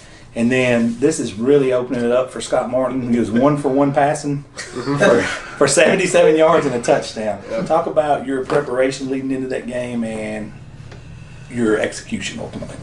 Well, just like at practice, working with like the receivers, throwing to them a bunch. We'd have a certain period each practice to work with them, make sure they catch the ball. So it was just doing that each week. There's a lot of opportunities for them to catch. I'm telling you this right now, if you drop that one ball, it's going to be bad. Aiden, question for you. We just had you in for a one-on-one recently, and it's great. We've had a lot of positive feedback from that. How did it feel for you, Aiden, when you was in that locker room, putting your equipment on, knowing that we're actually going to have football, we're actually going to get to go do this? How did that feel for you? Awesome. One word answer. One word. Reggie? Aiden, and I forgot to put this on our sheet, but you had a 52-yard run. Tell us about that. Was that on the 4th down play? Yeah, it was. It was supposed to be 1 yard. If I get 1 yard, and they opened a hole up. And 52 yards later. Yeah, 52 yards later. I was in the end zone cramping. Oh, oh man. Dude, I gotta see that. I ain't gotta see that yet. Yeah, so you did score a touchdown on that. Okay, because where I got my stats from, that wasn't clear, so good deal. Eli, question for you, man. I know it's disappointing the way last season ended and you had the broken hand and all that. How is your hand now? Do you feel any effects from it? Are you ready to just roll? I'm ready to go. It hasn't bothered me any, which I had a cast on it for long enough, so it should be fine, and it is. So I'm pretty good with it. If you had the 1 to 10 scale here, and if you had to rate your hair, where would it be on the 1 to 10? 12. I would put it at a 10. It's kind of like Mickey Gibbs, the Bee Gees. Aiden, same question to you. 1 to 10 scale on your hair, where are we at? About 10. I thought it was 2 of the best top 3 hairs. We got to throw Kyle Dukes in there. Kyle Dukes and these 2. Yeah. So and we're still every month dueling mullets of Etowah County. Dude, these dudes don't need mullets. I mean, No, they're they next don't. level, bro. So Can we do an entire mullet film day or We something? can. I think we just need to do an ultimate hair. ultimate hair, yeah, and let everybody vote on it. First team's hair. Winner gets a swag bag, farmer's insurance. Yeah, No I'm doubt. game with that. Let our fans vote on the best hair. We'll put some hair products instead of body armor drink. Like some Aquanet and some. Have y'all asked Eli about him getting in trouble or not? Eli. No, but I'm glad you're here. Let's hear it, Eli. Yeah, he tried to get on the field. In trouble? One of the coaches said, "What are you doing? Get back!" Oh yeah, it was towards. It may have been the 3rd quarter. I was trying to go out there because I just thought I needed some more time on offense. He told me no. He's I was like, He's getting that Dominique treatment. I got a question for you guys. Have you guys got to watch much film yet on Aniston? yes, we've been watching it during strategies a bunch, and then sometime during PE we've been watching them just prepping. I mean, Aniston, they were a very, very good team last year. What have you guys seen from them so far watching film? Well, they got a bunch of big old dudes on their line, so it's just gonna be mainly with our D line being stout and letting the linebackers make tackles. Yourself being one. Mm-hmm. Yeah. Now one guy they got like 20 something offers. I think he's a 4-star, right? I think so. That tackle. Yeah. Rico talked about him the other day. Aiden, offensively, what have you guys seen from them that really steps out besides the line? Well, that's all I really look at is the line.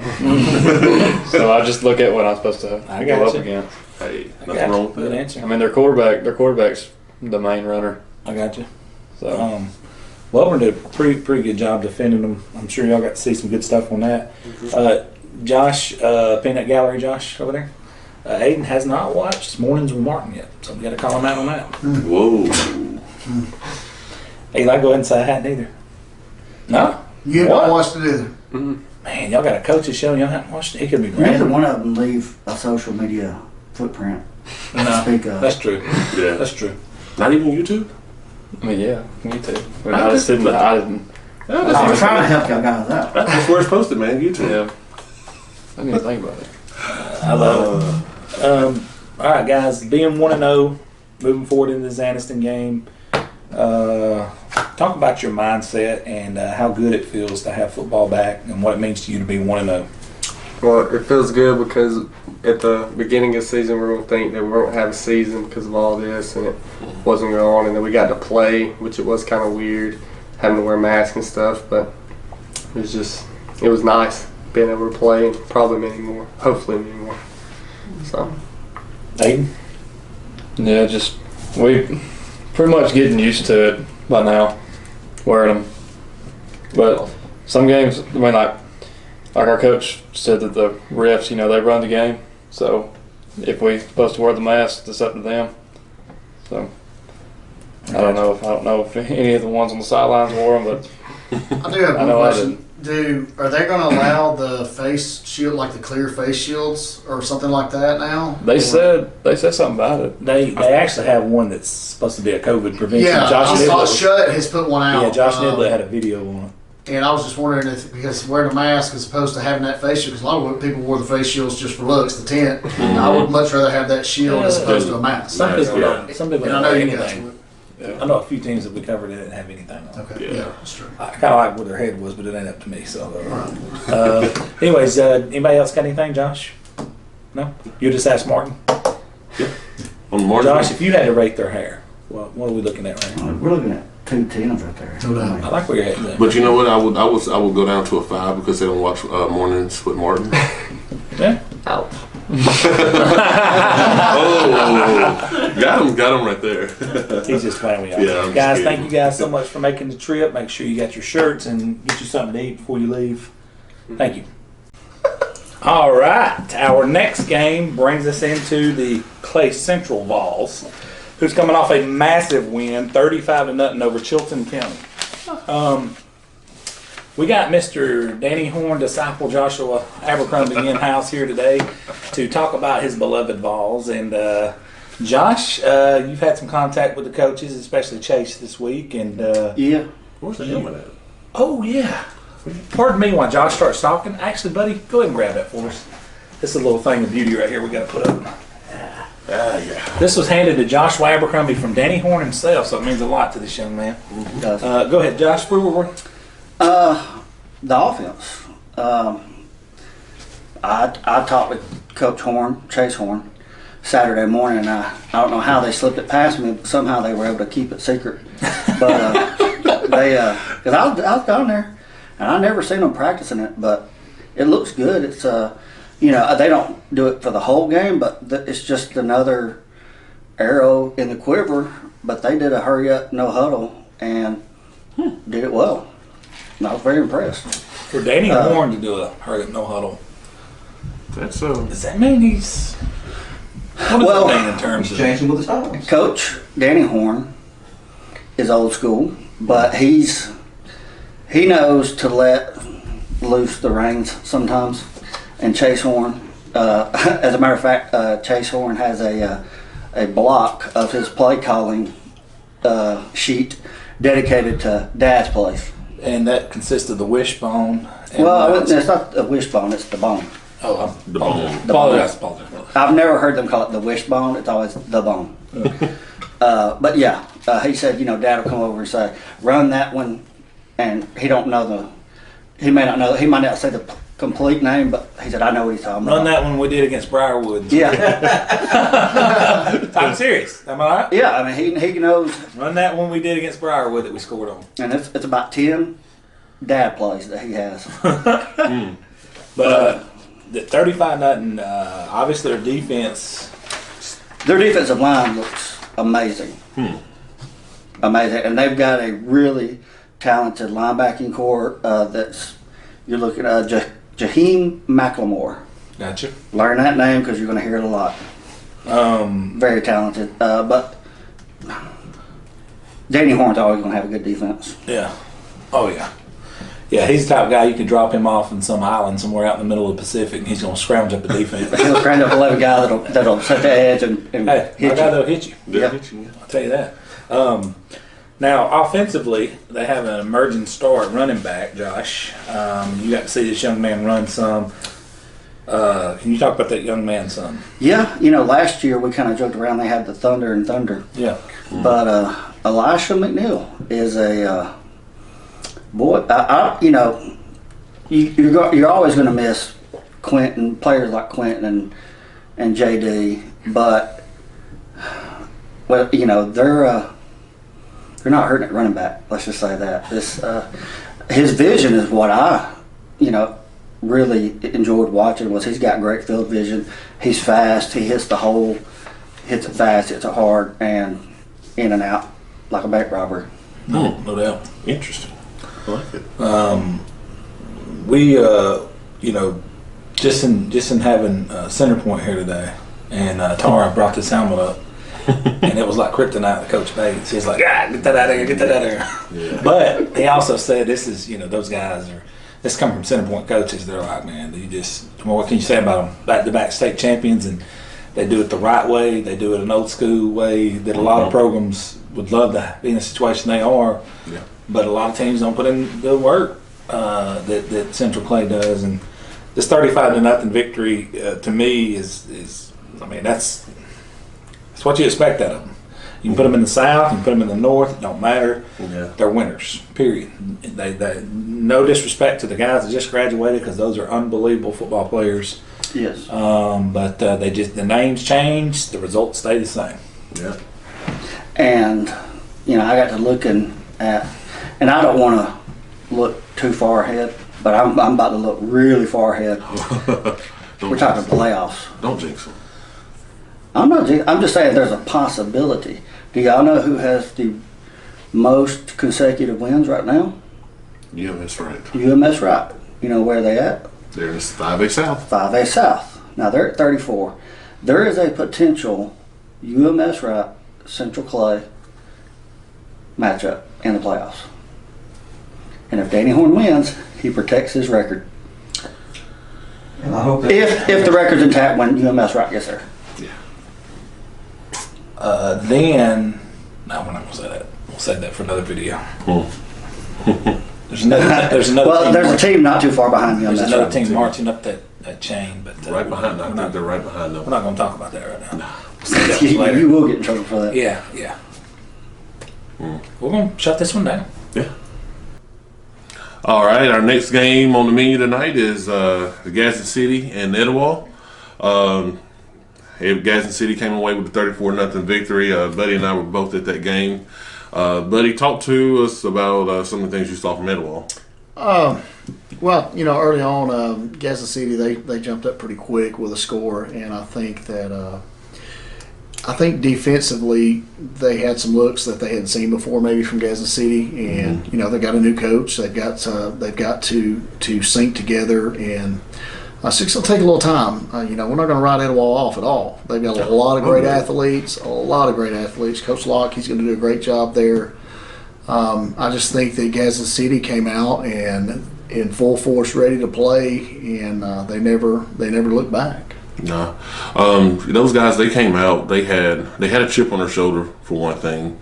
Then they were playing with a lot of emotion, and they had a lot to play for that night, and it showed. I can see it in warm-ups what they had going on.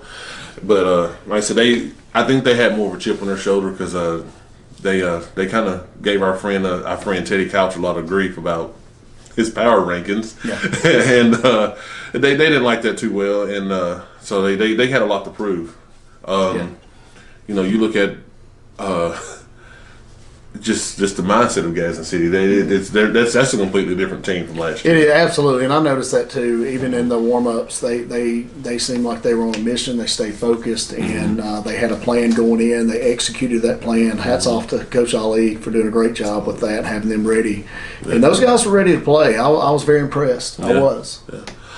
You know, and the guys at Etowah, you know, we've had those guys on our show several times. They're great guys, very talented. Probably talent-wise, they're probably one of the most talented teams in this area, and I still think that they can go out and compete for the 4A state championship. Yeah, what do you do from this point? You watch the film, you learn what you can get better.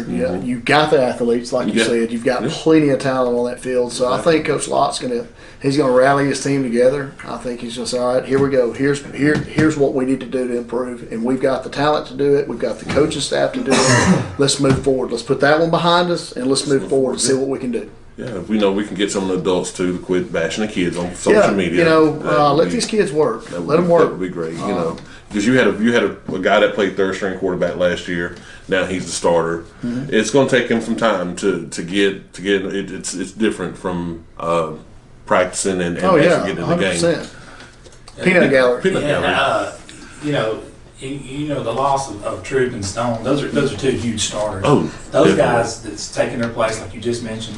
It's going to take time, but here's the deal with Etowah. I said last week their defense is legit, and it is legit. The thing is, they were on the field too long the other night. There's 30-something snaps in the first quarter, it seemed like. After watching film on the game, their defense is going to be there. All right, you lost to a 7A team. Okay? I don't care how you chop it up, a rivalry, 7A team. This team's going to be very dangerous. They're going to make a deep run. My question is, like, moving forward is, can we get these kids and let these kids and these coaches do their thing? Do their Social job, media, guys, please, like armchair quarterbacks like myself, please, if you got something negative to say about this program or this team, just leave it at home. Because these kids were out there in 100-degree. I mean, Coach Locke had these guys out there at 3 p.m. for a reason. He wanted them in the dead of heat. Because he said, if you can't practice in this, you can't play in this. Right. So a lot of these parents and all, I love Etowah. I'm from Etowah, Bradley Park, grew up, born and raised.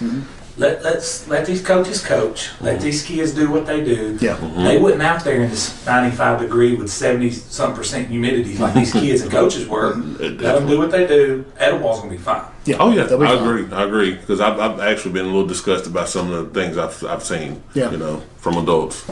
Peanut gallery. You talk about putting this game in the review for Etowah. I think it's important for Gadsden City to put this in the review. Agreed. For another reason, because they need to move on and not linger on this, but they need to move on and prepare for 7A play. And I think they'll do just fine. But you know, talking about giving the coach time, we all thought if Coach Ali was given time, this would be the results. I was really expecting these type of results next year. So I think they're about a year ahead of what of their plan, because I've said all summer long, people have doubted me. They've like, you're crazy, and I was like, no. So this is a different team. I've been out there. I've been around these guys. I've talked to them, and I've been told, hey, you're crazy. And I was like, okay, and I just left it alone. If they could hear Coach Ali off camera and the passion that he has, that he passes on to the players. Oh, he loves his kids, man. You can tell he does by the way he talks about them off the camera, like you said. They're all in with Coach Ali, no doubt. And they want to play for him. He's a player's coach. And Reggie, who Gadsden City goes, they host Fort Payne. A very good Fort Payne team. Fort Payne. Pearson will be here. We get to see him in person. Fort Payne is a very talented team. This is the third time Gadsden City and Fort Payne have played each other. Go Gators. Oh, he's going to Alabama. Go ahead. That's what, 3 years away? This is the third meeting between Fort Payne and Gadsden City. Gadsden City won the previous two meetings. I want to say in 09 and 10. I may be wrong on those years. But Fort Payne's always a talented team, and when we played them at the old Gadsden High, it was a battle. Those guys come ready to play, and I think Gadsden City's gonna. I think they'll be ready. They really need to come out in this game focused and ready to go, because next week 7A Region 3 play starts. That's right. So. And another peanut gallery here. Not to take away from Ollie Smith, what they do, he's turning around, but that new offensive coordinator. Oh yeah, I definitely got to give a shout out to Coach Alan Beckett. His game plan coming out. I mean, the first drive they scored in 3 plays. I think the second drive was it 2 plays. I think so. I think it was 2 plays. I mean, quick. So they can score quick. You got 2 quarterbacks, and then you got C.J. Miller, big bruiser, coming out the backfield. He is a man. Very impressive. He is a grown man. Grown man running the football. If I can somehow pull his video off Twitter and post it on Facebook, y'all, he's a grown man. It's a lot of fun to watch. Which we talked about him in the preview with Macon here. Yeah. And that guy, and Reggie, you spoke about him winning his heat in a track meet back in the spring. 200. We've got to have him on the show very Absolutely. soon. We As need soon him. as we get the green light. As soon as we get the green light. And, permission to do so, we're going to have him on. That's not fair. That's not fair at all. What's For not? him to be winning track meets. He won his heat. His and size. DeMarcus Macon was I'm not making that up. He did win his heat, and I was amazed. And at that point, that's when I said he's going to be problems for somebody's defense. He's going to be problems for several defenses next year. When I saw that, and this was back in March, so it was overall great game, great atmosphere as usual. Yeah. So hats off to Gadsden City and Etowah guys. Keep working, keep grinding. Guys. Keep grinding. Both teams. We want both of these teams to go as far as they can go. Yeah. Hey, if we can go, is it Tuscaloosa again this year? Tuscaloosa. Yeah, Tuscaloosa. If they can end in Tuscaloosa, hey, we will be there celebrating both. We love both Both of of these them. towns. We love both Exactly. towns, both Coaches teams. and players. Exactly. Can we shout Trent out now? It's official. It is. Yes. It is Okay. official. Shout out to Trent Davis for choosing Duke University. Duke University. For Yes. Congratulations, He will Trent. continue being a Blue Yes. Devil. He will Yeah. continue being That's a Blue right. Devil. Congratulations, Trent. Congratulations, Congrats. Trent. We are very proud of you, man. And I guess we'll wrap this one up with that. That's it. All right, we're gonna move on to Westbrook and Coosa Christian. It was, I guess, opening night. It was going to start out on Thursday night, and we all get there, and we're ready after COVID. We're going to play football, and Mother Nature took its course, and we had a lightning delay, and the bottom fell out, and they had to reschedule for Saturday night at 7 o'clock. Which was 2020. Yeah, which was Did we perfect. expect anything Yeah. else? Did we expect anything else? Not really. I really Not wasn't really. surprised. But Westbrook showed they showed out. They did. They won 49-14 against a very young Coosa team. Very young team. I had the opportunity but scrappy. Scrappy, they are. I got to speak with Coach Mark O'Brien for a minute, and he had told us, I believe he has 13 8th graders. Is that right? I think so. On a 13 roster, 8th, 9th graders. a roster of 24 or something. So they're young, and after watching the game, you could see that they were young, and Westbrook has a really strong offense, great defense. It was they sort of ran away with it early. Yeah, Westbrook. Numbers wise, they probably had the numbers over 3A, small 4A school, and their size. I got to give credit to Chad Phillips, their strength and conditioning coach. I mean, those guys are in shape. That guy goes in. They are in shape. I talked to him. He makes workouts fun over Yeah. there. Oh yeah. I've talked to him several times through Twitter, and outstanding guy and what he does. Coach knows I talked to him before the game, and he complimented Chad and the work that he did throughout the shutdown. He had everything. He had workouts for everybody, and it was he one of those. posting them online for those guys so they can go, all right, here's what we're going to do today. And so shout out to those guys. Westbrook came out, opening kickoff, Caden wide, took it back for a touchdown, and I mean, it's one of those things that you kind of expect, but Westbrook, like I said, they were just bigger, faster, and stronger. And Westbrook looked good. I hope they make another run like they did last year. They look very good. They're very well coached, very disciplined. So, hats off to Westbrook. And hats off to Coosa as well. They've got a great coaching staff over there.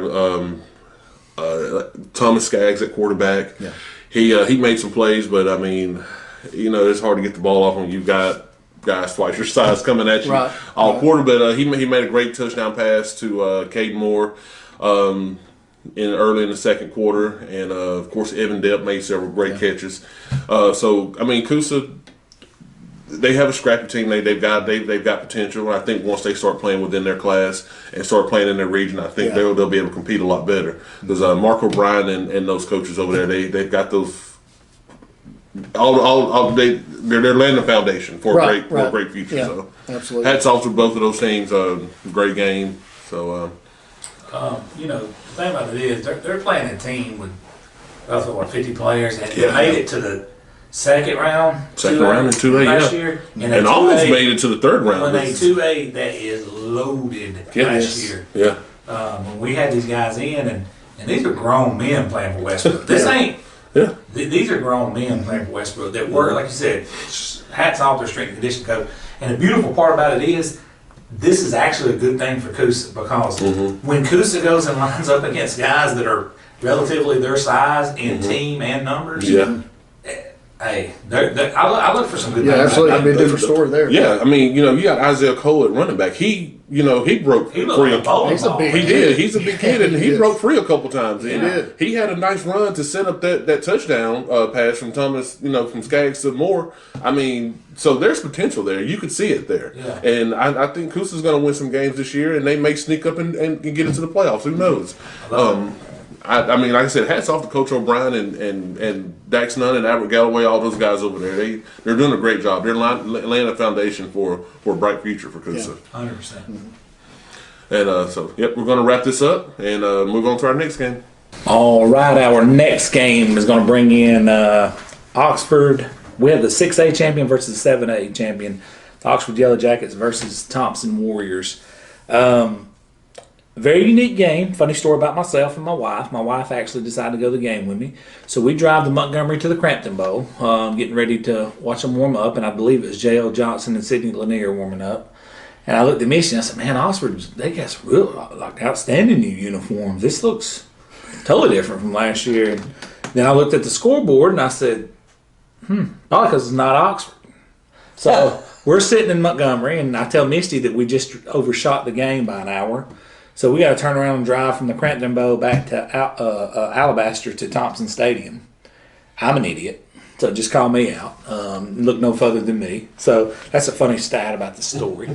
and so usually you're on top of all this stuff, and I'm kind of surprised how that slipped. Here's why it slipped by. I didn't ask Coach Etheridge where they were playing, but earlier the week when I talked to him, and when I was down there watching Iverson Hooks Thursday.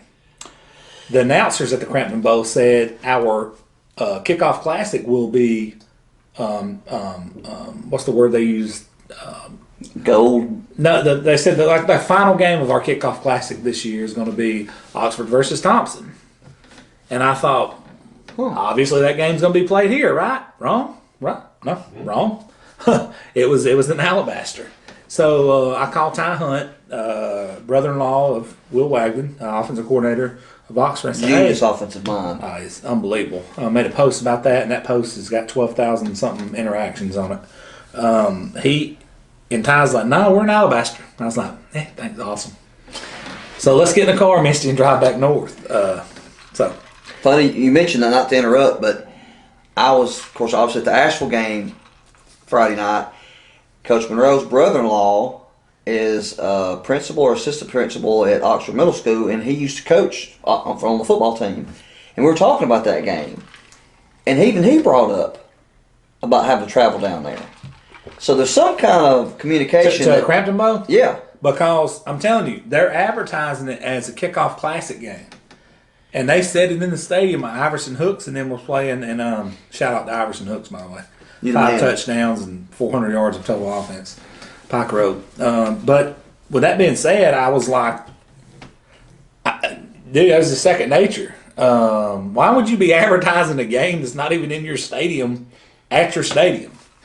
You know what I mean? I was like, that didn't make no sense. But to get to the game, so I show up 15 minutes late, and Keith Etheridge himself actually told me, he's like, well, you missed a lot of bad football.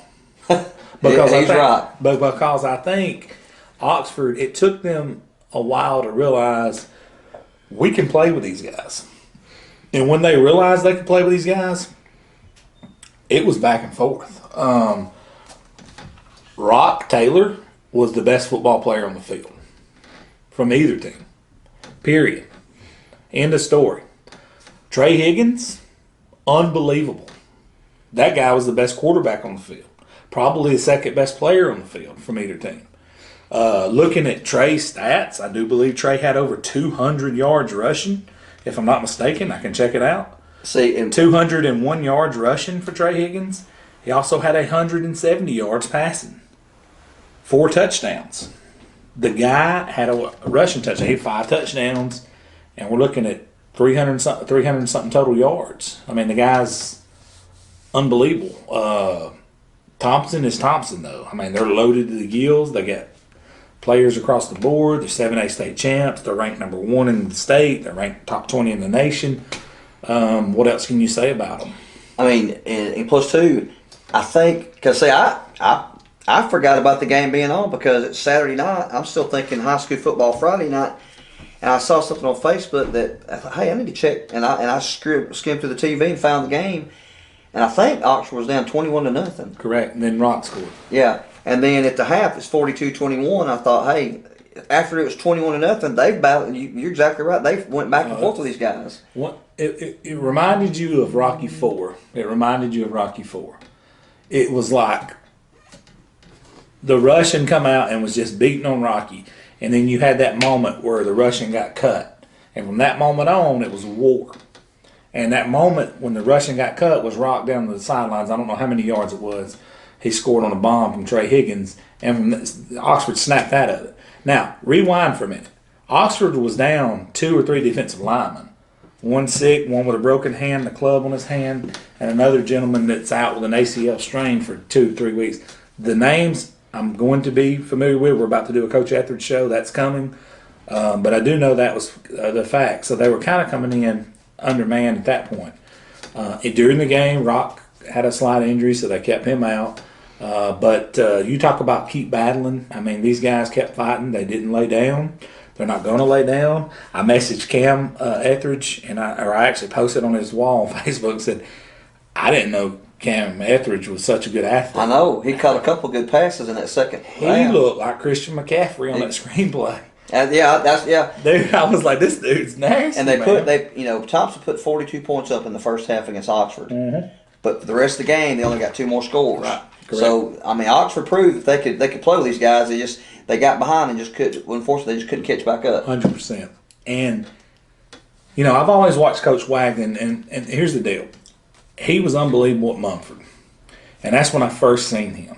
Now, since he's been at Oxford, I've watched him from afar. But to be down there on the sidelines and watch his interactions and hear him calling plays and watch how he dissected a top 20 defense in the nation. Okay? In the nation. I was blown away, and I made a post about it on Facebook because everywhere he's went, unbelievable offenses followed. Now, to have him in an offensive coordinator standpoint, the guy's head coach material anywhere. To have him as an offensive coordinator, I think Keith Etheridge would be the first one to tell you that's a huge positive for Oxford. Yeah, he's had offers from to go other places as head coach. 100%. But he loves Keith Etheridge. He loves Oxford. His family loves it. He's in a great place to grow and continue doing what he does, which is call unbelievable plays. Don't let this game fool you at all. 6A, Oxford is still the team to beat. They're really, really good. And I'm going to tell you something. I am really pleased with what I've seen from them from an effort standpoint from start to finish. Yeah, and Coach Etheridge may not, I might have hair stand on his end by me saying this, but they're in a weak region. I know he would probably, typical coach speak, disagree with me, but the fact they had Thompson, they got Pleasant Grove, and at the end of the year they got Central Phoenix City because they've got to have themselves ready for playoff time. 100%. And those 3 games are going to do that. 100%. I mean, there'll be some games they'll be competitive. They'll try to keep up with Oxford in the region, but I said I don't want to put him on the spot or put any pressure, but I don't see anybody beating him out for that region championship. It's going to be very tough if somebody does, and I'm going to tell you, anything can happen in modern time. This is 2020. Who would have thought any of this would happen? But I'm going to tell you this right now. If you're going to beat Oxford in football this season and you're a 6A team, you are going to have to bring it. And you're going to have to be good on both sides of the ball and special teams, because Keith Etheridge and his staff and his players in the city of Oxford has a juggernaut. They're a machine. Plus two, and the team that is able to beat Oxford is going to be the team that's going to have to probably outscore them, like a 41-40 type game. 100%. They're going to score. They just scored 34 on the number 20 team in the nation, top 20 team in the nation. And not taking it away from Thompson, they may be a better team than they were last year. If you look at them on paper and on film, or on the field, I agree. But Keith Etheridge show will be filmed Thursday night at Kia in Anniston. If you're an Oxford fan, if you are a parent of an Oxford player, we want everyone who wants to come out and watch Coach Etheridge and support the program to be there. We have done several coaching shows in the past, and we are excited to be on board with Oxford and Kia. Kia has stepped up to the plate with this one. This is going to be something really good for the city of Oxford and the school of Oxford, and we couldn't be more proud. All right, our next game, we're going to talk about the Pinson Valley. Pinson Valley had a tough loss to Hewitt Trussville, a 7A team, a really highly ranked 7A team, 44-19. Pinson Valley has a star-studded coaching staff they brought in. Everybody from Chris Davis, Sam Shade, Teddy Whitmire's another guy. Here's the deal. They got Zach Power transferred in. Kenji Christian, they got, Kool-Aid. They're loaded quail. Here's the deal. They have got a really good football team. They ran into a really, really tough Hewitt Trussville team. Hewitt Trussville's got Amari Goodwin that's healthy now. He come off an ACL surgery, and he's running like a machine. I mean, this guy's a game changer all in himself. He's an Auburn commit, right? Correct? Yeah. Mm-hmm. So, but his backup, I don't know the kid's name, but he's a machine. But now here's the deal: as far as Pinson's offense goes, they will not face a defense like this for a long time. I'm not going to say they're not going to face another defense like this season. They're not going to face a defense like this for a little while in their schedule. No, that's no disrespect to Shades Valley, but Hewitt Trussville's defense is nasty. I mean, they got some guys up front that are nasty. They got guys in their linebacking core that's nasty, and guys in their secondary that was nasty. Zach Pyron, this is actually a good thing for Zach, because Zach had, some balls that got intercepted. He actually had some good things. He threw 3 touchdowns. He did have 4 picks. A couple of them was ricochets off receivers. You can't do anything about that. But, a lot of people say, Zach Pyron is not used to the speed of the game, whatever. He's been practicing with these guys, all off season. I don't think that's the case at all. Zach is going to be fine. Zach's a hard worker. He's a great kid. We've had him on the show before. They are going to get into their 6A competition, and they're going to start rolling. Shades Valley coming off a bad loss. Shades Valley coming off a bad loss recently to Clay Chalk last week. Now here's an unfortunate thing for them is that they're talking trash on social media already. Shades Valley is. I've seen a little bit of it. We're not promoting the trash talking, but I wouldn't want to tangle with this tiger while it's wounded right now. Coming off a loss like this, they're going to be hungry. They're going to be ready to show out. Do you agree with that? I agree 100%. And like I said, and for all the critics out there of Zach, I mean, this kid went 30-0 the last 2 years. I mean, he knows how to play in big games because he was in 2 consecutive. Well, he was in 10 playoff games and went undefeated. He was in 2 consecutive state 2A championship games.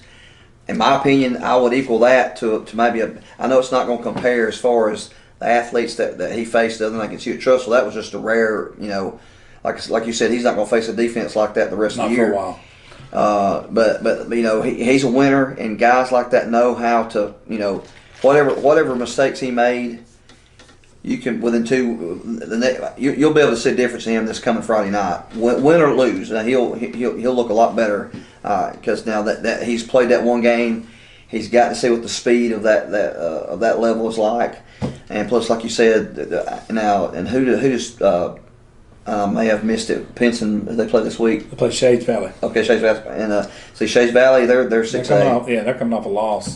So pretty bad loss. So like I said, Shades Valley, they got some athletes, but they're like I said, they're not what Hewitt Trussville is. So no, and this probably prepared him for the rest of the 6A season. And moving forward, they got so many weapons. Kenji Christian, shout out, just committed to Virginia Tech today. That was huge. Well, by the time this video comes out, it's going to be tomorrow. But yeah, shout out to him. Kenji's one of many. They got receivers across the board. They got Kool-Aid. But here's the deal. Up front, they're not going to face a defensive front like that. Okay? So things are going to slow down a little bit. And Zach, when Zach Byron is a guy that, I've known him for 2 years now. He's a guy you want to go to battle with. He's a tough kid, and I know his work ethic. That's not even in question. He's going to bounce back from this, and in a big way. The guy on Rivals, the guy who runs Rivals page, actually mentioned Zach today, and he said it's a name you're going to see moving forward. I agree with him. I look for things out of Pinson coming up. And no disrespect to Shades Valley, but Pinson, this ain't the time you want to play Pinson right now. If you're Shades Valley, I'm just being honest. I wouldn't. So yeah, they're going to be ready to bounce back in a big way. Like I said, a lot of good things can come out of a loss, and I look forward to that happening in this situation. All right, our next game up is Collinsville Panthers and the Section Lions. Coach Daniel Garrett, first game as head coach at Collinsville. Big time, man. Yeah, first game as head coach. He comes out with a 7-0 win over Section. Kevin? That game kind of shocked me because I thought that game, not to take anything away from Section, but I thought that game was a little bit more not as close as what it was. Yeah. Of course, opening games, you never know what you're going to get because you have some teams, they may work the whole offseason for that opening game, depending on who it is. Right. And like I said, I don't know what the mental psyche was of the Collinsville team. They lost several players off of last year's team. And like I said, of course, it's weird because you watch players in warm-ups, you never know what's going through their head. They come out there and not miss a lick the whole game, but then again, you may get, I don't know what they might have been caught looking ahead to the next opponent, which this week is Crossville. Yeah, that's a huge rivalry game for Collinsville. I don't know. Collinsville, they lost a lot last year, so they're breaking in a lot of new players, and that may have been part of it too. Now, Section's still a 1A? They're 2A. 2A, okay. Yeah, they're 2A. And of course now, Collinsville being a 3A now, usually most cases the higher classification team wins the ball game, but that's not always the case. Not always the case, no. Because especially if the 2A is, or if the smaller one is Fife and the larger one's a bigger school, Fife can still win, but they come out to Collinsville. They go. I guess they got a lot in store this because I remember back in the 80s and 90s, when I started following high school football more consistently, Collinsville and Crossville used to be, if I'm not mistaken, the last regular season game of the year. And that was a big rivalry because they're pretty close. But since then, Crossville's their population's kind of expanded and they've become a 5A school. So. Yeah. Oh yeah. But quick stats for Collinsville: quarterback Dalton Hughes had 137 yards and 1 touchdown, and he also had 57 yards rushing. Like I said, there wasn't a whole lot of offense in this game, but Collinsville and Crossville will meet this week in a big rivalry game. So good luck to those guys. And yeah, so I went back to watch Dusty Darnell and Crossville practice, and unfortunately, they didn't get a win this week. They fought hard on Saturday. Actually, only game in North Alabama on Saturday. How'd their kicker do? Their kicker is unbelievable at practice. I don't know how he did in the game. I hadn't seen yet. I saw the video that you posted. He hit so. several 40-yarders in practice when I seen him, and it was on the second day he ever kicked football. But with that being said, this is a rivalry game. Last year, Collinsville got the best of that game. Collinsville got the best of everybody last year. They was really good. But this is going to be a telltale game for both teams. Two teams in different classifications, very close. It's a rivalry game. To have a game like that this early in the season is going to help both teams out. Yep. Two great coaches, so I'm ready to see that one. All right, and we're going to wrap this video up.